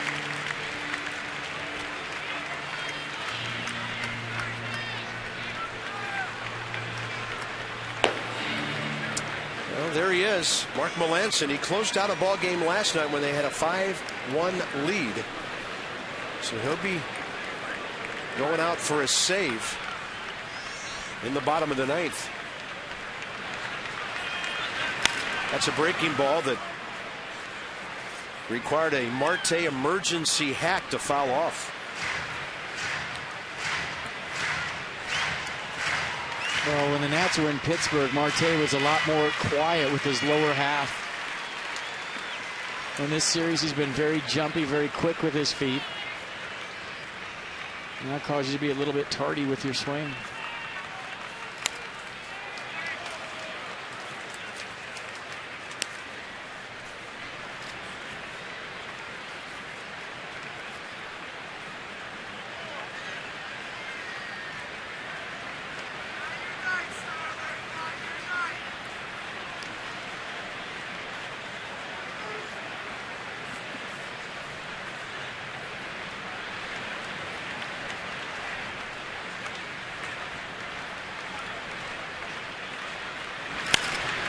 Pretty good jammage by Drew Storen there. Adam LaRoche over to have a look, but it's over the dugout. Good catch, young man. Bring that picker to the ball game. Get yourself a souvenir. I love it. I think he's got a first base picker, or maybe a catcher's glove. Catcher's glove. Yeah. Hat on backwards. Nice play. Love it. Buddy's got a glove on, too. Everybody bring your glove to the yard. That's perfect. And if you don't, watch a copyrighted broadcast at home. Great play. This game brought to you in part by the Washington Nationals Baseball Club, presented by their authority. May not be reproduced or retransmitted in any form. And the accounts and descriptions of this 1-0 low-scoring game may not be disseminated without the express written consent of Stephen Strasburg, Francisco Liriano, and the Washington Nationals. And for that matter, Lee Kuntz checking on this one. See where I got him. Right off the top of the helmet, right? And there was a time in baseball up until the 60s and the 70s when catchers just wore a ball cap there. I think it was Tom Haller of the Giants might have been the first catcher to put a helmet on with the mask. That's so loud. We see Wilson Ramos trying to shake the cobwebs right now. 2 balls, 2 strikes. He's taking some direct hits this year. Fastball ripped up the middle. And Marte breaks up an 0 for 20 personally with that. And you know that Clint Hurdle and a guy with 28 stolen bases, they want to get him to second base ASAP. Well, against Drew Storen, yeah, he's going to be off to the races here quick. Holding runners, not one of Drew's strengths. Stepping in, Neil Walker. This is interesting because Walker's an aggressive hitter who likes to hack early in the count. He may have to amend that here. 28 steals in 38 attempts, 3rd in the league for Starling Marte.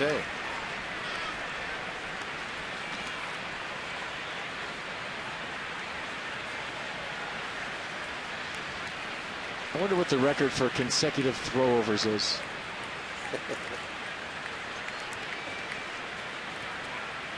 Two.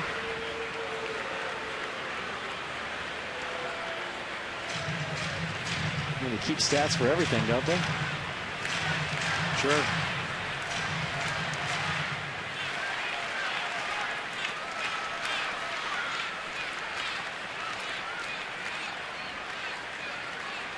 He's running. That ball is headed into the gap in left center, and Marte will score easily. The Pirates lead 2-0. And a rough series continues for Drew Storen.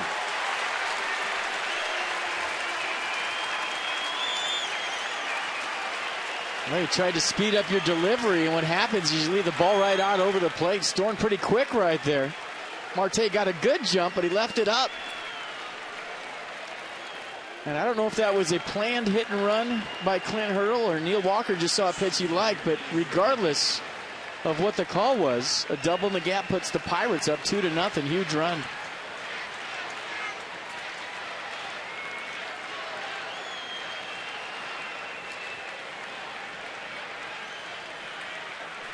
Now it's Andrew McCutchen, nobody out.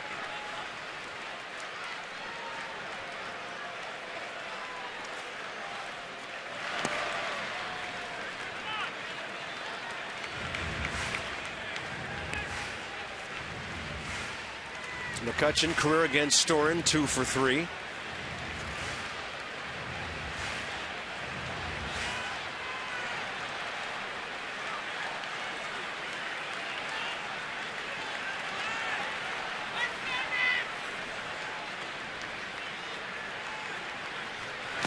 There's that slider missing low, 2-0.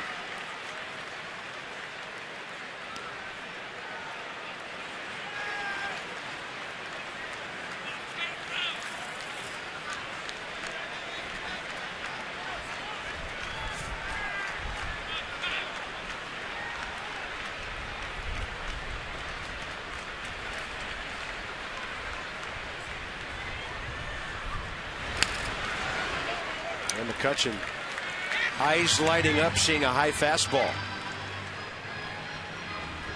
It's been a problem for Storen this year, is getting that fastball down, getting on top of it, and getting out over the top of that slider.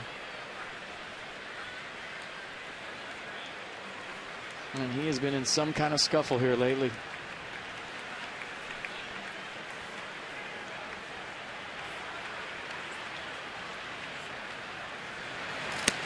High slider, stayed in the zone, 2-2. 83 miles an hour slider. Looked like McCutchen was looking for the heat. Just enough break at the end to get strike 2.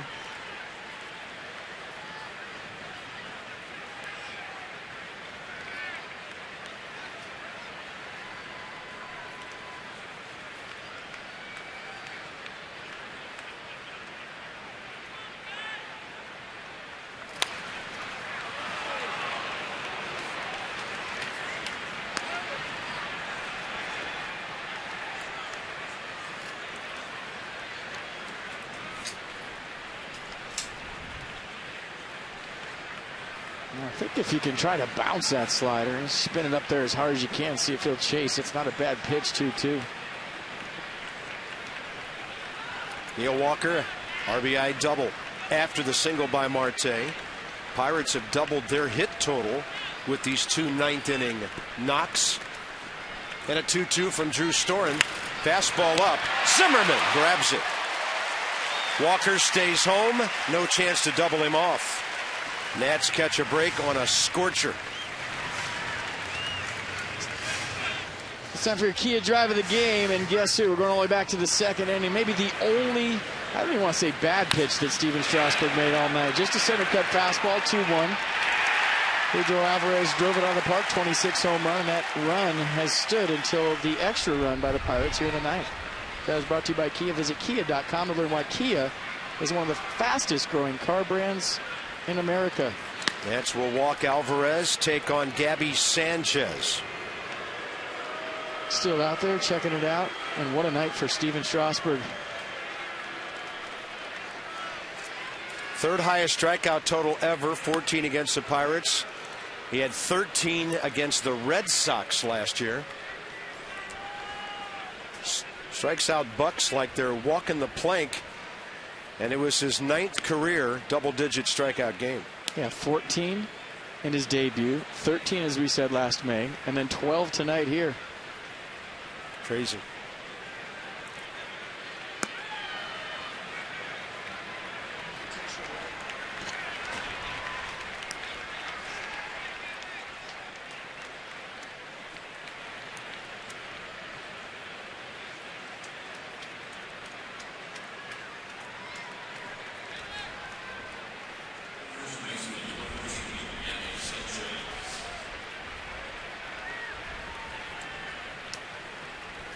The first walk issued by the Nats staff tonight.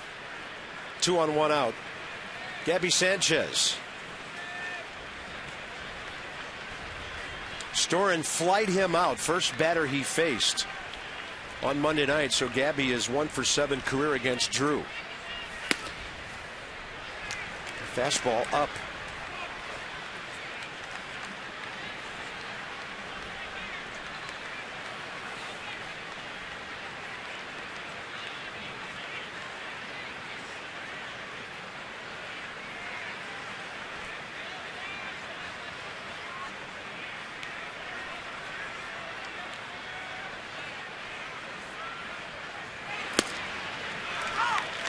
Pretty good slider on the front door side. Yeah, late break, 81. Storen said the other night it was so hot he couldn't get a grip on the baseball when he threw those two to the screen. Hot, humid night, couldn't keep the moisture off his hand.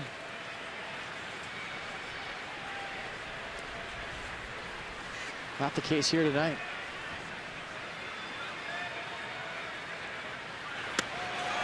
That fastball would have hit up the screen on a fly. Grabbed by Ramos, and Gabby Sanchez had to get out of dodge.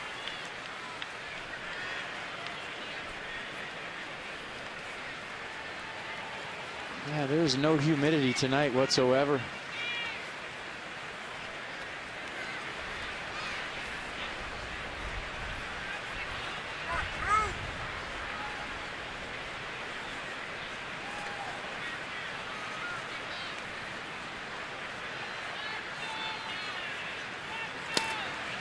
Got the call on the corner with 93. A well-placed fastball. Actually a good take by Sanchez. He swings at it. It's a ground ball. Drew Storen looking for a ground ball down the zone. Paint away. You're heading the count. You really don't want to offer it that. Sanchez kind of little head turn right there. Didn't like the call, but that side of the plate has been open all night long to right-handers. Just ask Jason Worth. Fernando Abad. Travis Snider, left-handed hitter on deck. A slider that just missed inside. And absolutely buckled Gabby Sanchez. Only question is, did it come back for a strike? Drew Storen wanted. Let's see what pitch track says. And just on the inside, didn't get the call. Now, I guess my question is, do you want to keep throwing inside sliders to right-handed batters? It's a danger zone in there. 3-2, 1 out. Runners hold it. Swing and a miss on 81. I guess if it's got enough drop, you can throw it anywhere. 13th strikeout by Nats pitching tonight. Davey Johnson coming out to get Drew Storen. Well, as a hitter, you know if you take a close pitch, you can't take another one in the same spot. And Gabby Sanchez, realizing that, pulls the trigger. You saw with the Exmo, head flying out of there. Good pitch by Storen. Big out in this ball game. Fernando Abad against the left-hander Travis Snyder. Pirates do have some right-handed bats.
And he's responsible for 2 more men on base.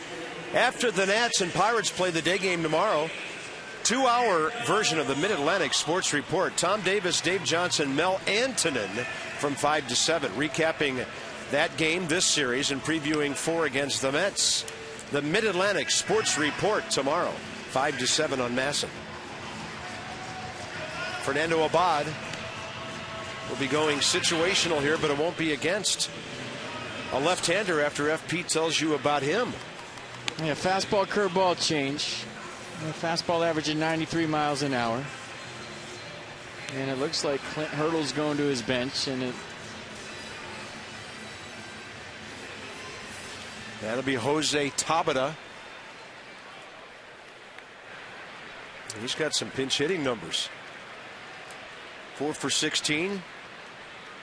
Couple of RBIs as a pinch batter, 2 homers, 12 RBIs overall.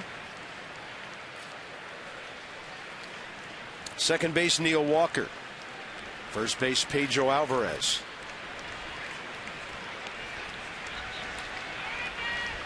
Tabata has never faced Abad. That's a fastball under his hands. It caught the corner.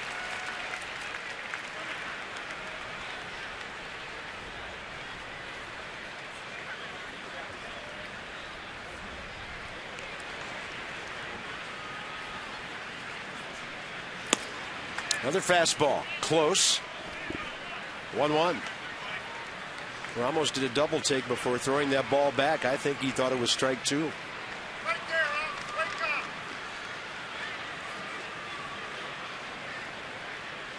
almost hear some chirping all the way up here from the Nats dugout. That's a changeup. Big difference in speed between Fernando's number 1 and the off speed.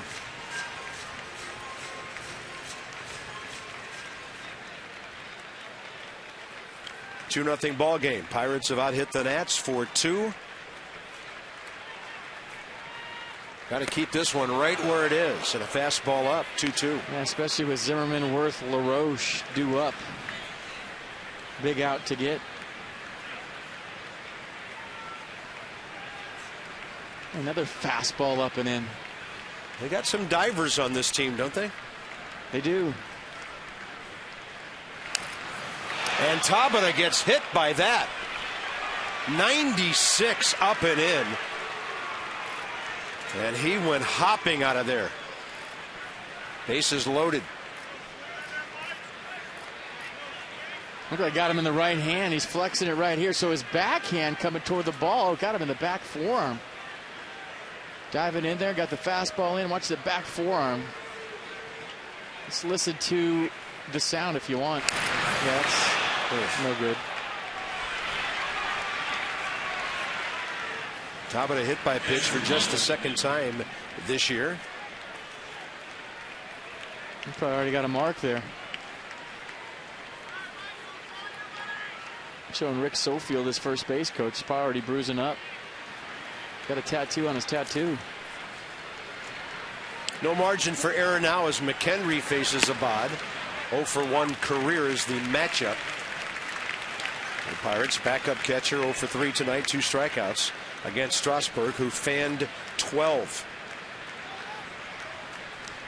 Oh my gosh, you see that knot already? Look at that. Yeah, he was probably supposed to come in and play right field. They may have to take a couple of infielders, either Josh Harrison or Jordy Mercer, and put him out there. Big pitch coming right here, to say the least. Wow. That's a knot.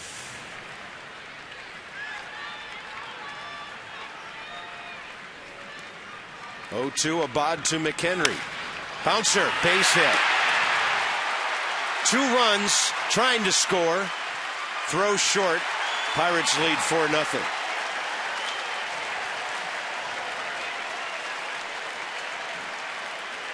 I'll tell you what, you talk to the Pirates people, these guys coming in, they don't swing the bats well with runners in scoring position, but they find a way to win a ball game every night. And I think a perfect example right here is your backup catcher giving Russell Martin a day off, having a rough night against Steven Strasburg with a couple of Ks.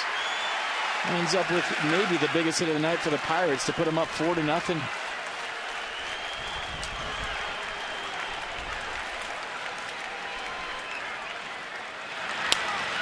That ball hit well to Rendon. Lombardozzi to Rendon. 4-6. All 3 runs charged to Drew Storen, Zimmerman Worth, and LaRoche coming up 4-0.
Four 4-0 lead as we head to the bottom of the ninth here at Nationals Park. Pittsburgh on the verge of winning their 4th in a row. The Nats have got some work to do to pull this one out. Johnny Holiday and Ray Knight, we invite you to stick around when the ball game's over for our Nats Extra post-game show.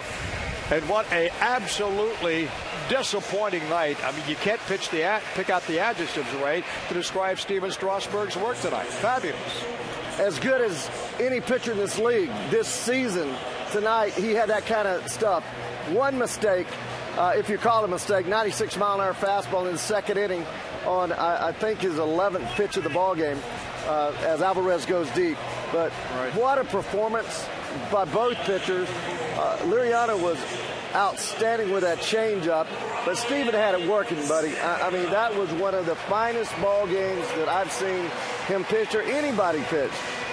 Totally dominant, retired 20 hitters in a row with that error around that after those 2 hits in the second inning, 12 strikeouts, just dominating performance. In the offense, we were talking about goose eggs. I mean, there has been so many goose eggs in the last 6 games. Only 5 frames have we scored in. We'll try to make some sense of this when we come back after the ball game. Hopefully we'll be talking about a miraculous Nationals comeback to win this thing. Let's send you back up top to Bob at FP. All right, Johnny, thank you. Thank you, Ray. Josh Harrison, as expected, takes over in right field. Jose Tabata not able to continue. Now they don't have to use Mark Melancon. He'll be fresh for tomorrow if they need him. And left-hander Justin Wilson stays in. Ryan Zimmerman, first batter, bottom of the 9th. Ball 1.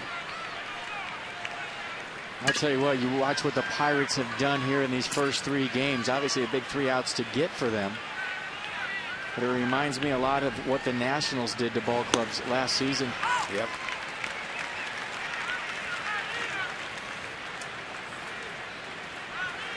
Zimmerman 0 for 2 tonight, 0 for 10 in the series. Just enough hitting, finding ways, different guy every night, all the cliches, but they're doing it. Yeah, backup catcher drives in too. That's what we saw all last year.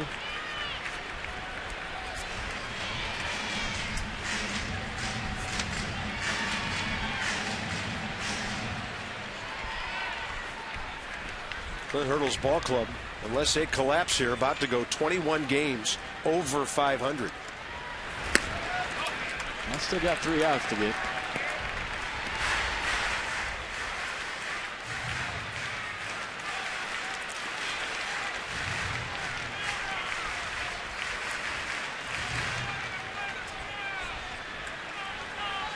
Zimmerman, Worth, and LaRoche, bottom of the 9th.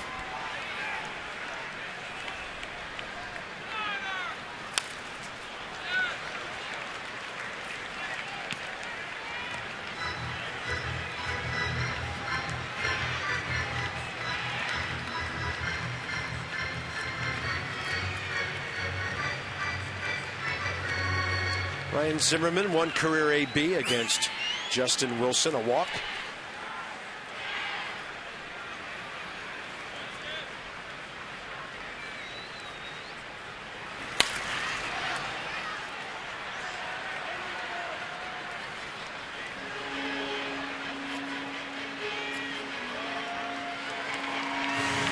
They're supposed to have another guy down there. They just called up Vic Black. Yeah. He throws 100. Yeah, they called him up when Grilly went on the DL after Monday night. 3-2 to Ryan Zimmerman, and he will line one to right center. His first hit in his 11th official at bat in this series. That's now 3 hits on the night. Worth and LaRoche coming up. Still got 3 outs to get. Trying to build something here. A nice approach right there. 97 miles an hour, out over the plate. A roll the wrist, get on top of it. Hard to get on top of a fastball with that kind of velocity, but Ryan Zimmerman does a nice job right there, leading off the 9th with a base hit.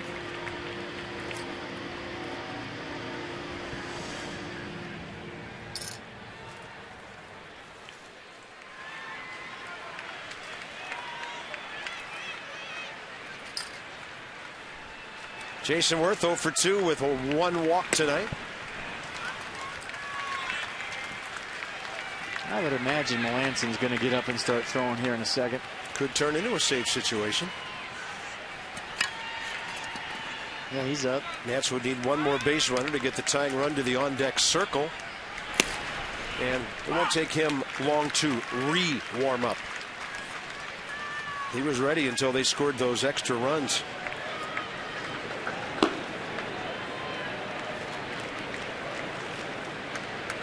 Load him up for that Harper kid, see what happens. Worth with a long one, right center. See you later.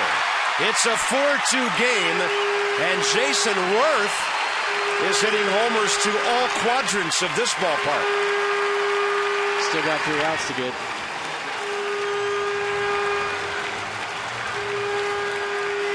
Wouldn't you know that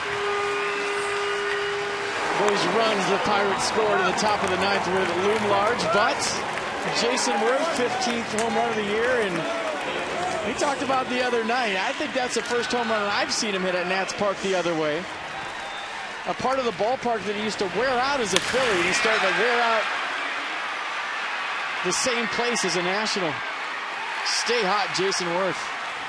And here comes Clint Hurdle, and he'll bring in his new closer, Mark Melanson.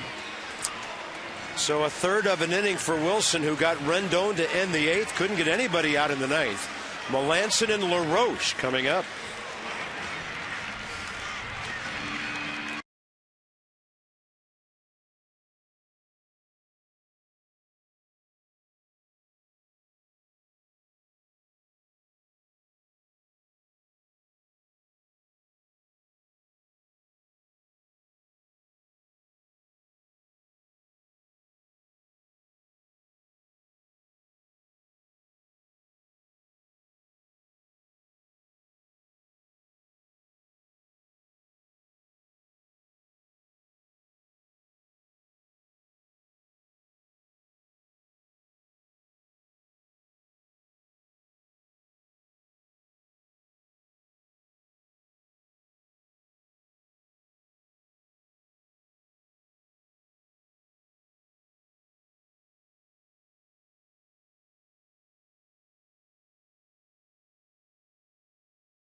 Mark Melanson, talked about him last night.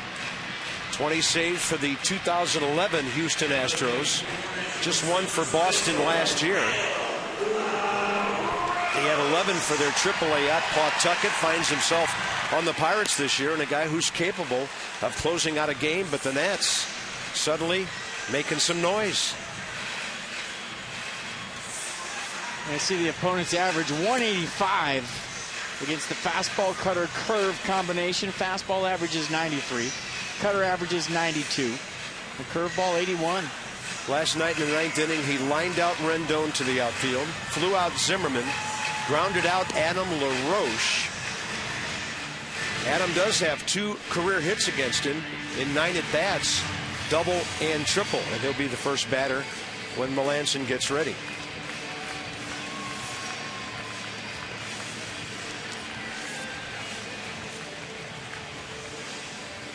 Adam tonight 0 for 3. 1 for 9 with an RBI, a walk hit by a pitch in this series.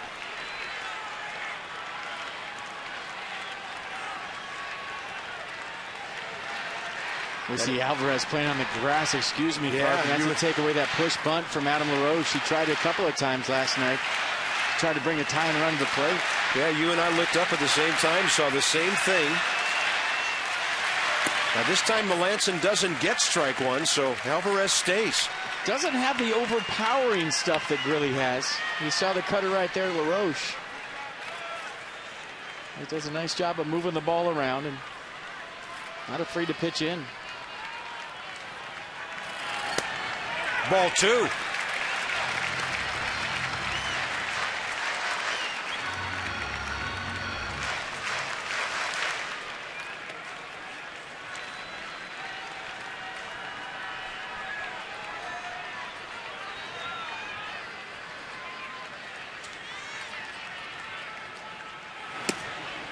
And a fastball, 93, high in the zone for a strike. Well, Alvarez in a 2-0 count moved to shortstop, and LaRoche took notice. And he was just trying any way to get on base to bring the tying run to the plate in the form of Wilson Ramos. Yeah, he's backed up some.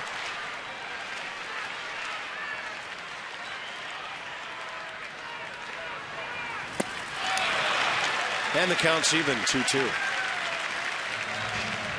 Boy, it says cutter, but that has split action on it right there at 92. Didn't really go into LaRoche, went straight down. Watch the bottom drop out of this. 92 miles an hour, cut rotation on it, but it went straight down.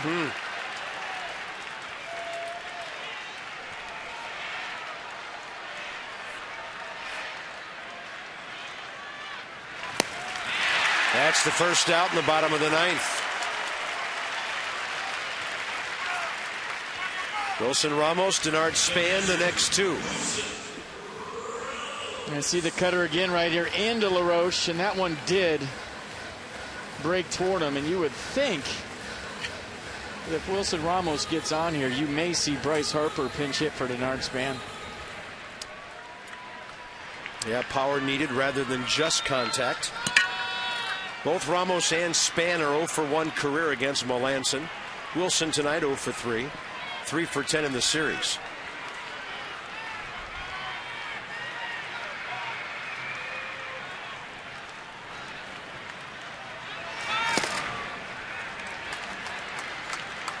I don't know how you cross somebody up with nobody on, but it looked like Michael McHenry got crossed up right there by his closer, Melanson.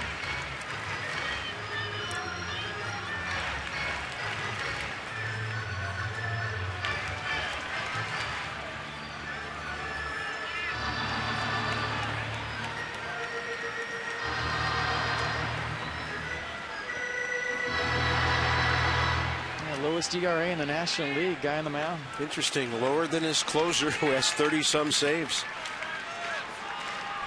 Tyler, of course, on that list. He's been spectacular this year. Ramos up the middle. Ball gets through. Neo Walker tried to knock it down. And Wilson Ramos doesn't ever seem to play a game without at least getting a base hit. That is huge. It gets the tying run into the batter's box. It is Denard Span for now. Yeah, just a little base hit up the middle. And you feel like the right-handed bat plays better against the cutter. It just kind of goes onto your barrel. You saw the tough pitches he threw LaRoche and coming in underneath your hands. But as a right-hander, that cutter hang out over the plate. And Ramos did a nice job of going right back up the middle. This game far from over.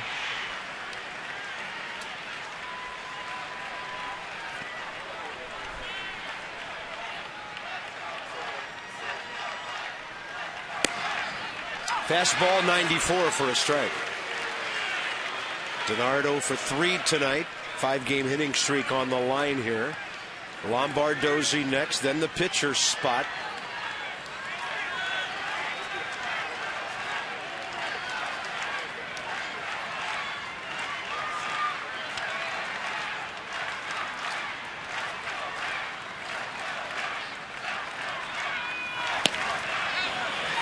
That's a good take. He started able to stop. That one's severely cutting in. It's just so hard as a left-hander to pick up that rotation on the cutter. Just kind of slides in off the plate onto your hands late. You just got to tell yourself, anything that starts on the inner half of the plate is going to be a ball. Easy to say, hard to do. A little fastball away. A lot of room on the left side. Alvarez guarding the line. Span bounces it. He's going to have to hurry. The tag was missed, so it's 1 out. I called Did he go out of the baseline? No, he just said he tagged him. He called the tag on the play, and Ramos arguing that he missed him. Yeah, there was no tag from what I saw. And Las Diaz, if he saw a tag, that's amazing. I thought he called him out for running out of the baseline. No, he pointed at him and said there was a tag. Wow, 4-3 double play, game over.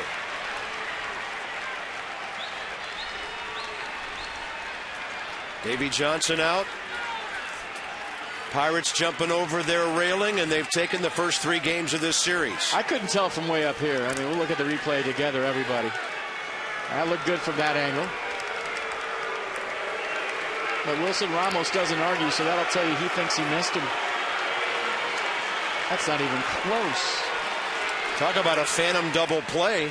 That's not even close. Look at, he's pointing, and he's saying he tagged him.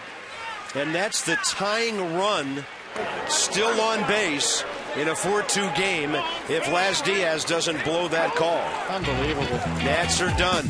They've lost 6 in a row on this homestand, and hopefully Gio will get things going tomorrow. Nats Extra at 12 noon.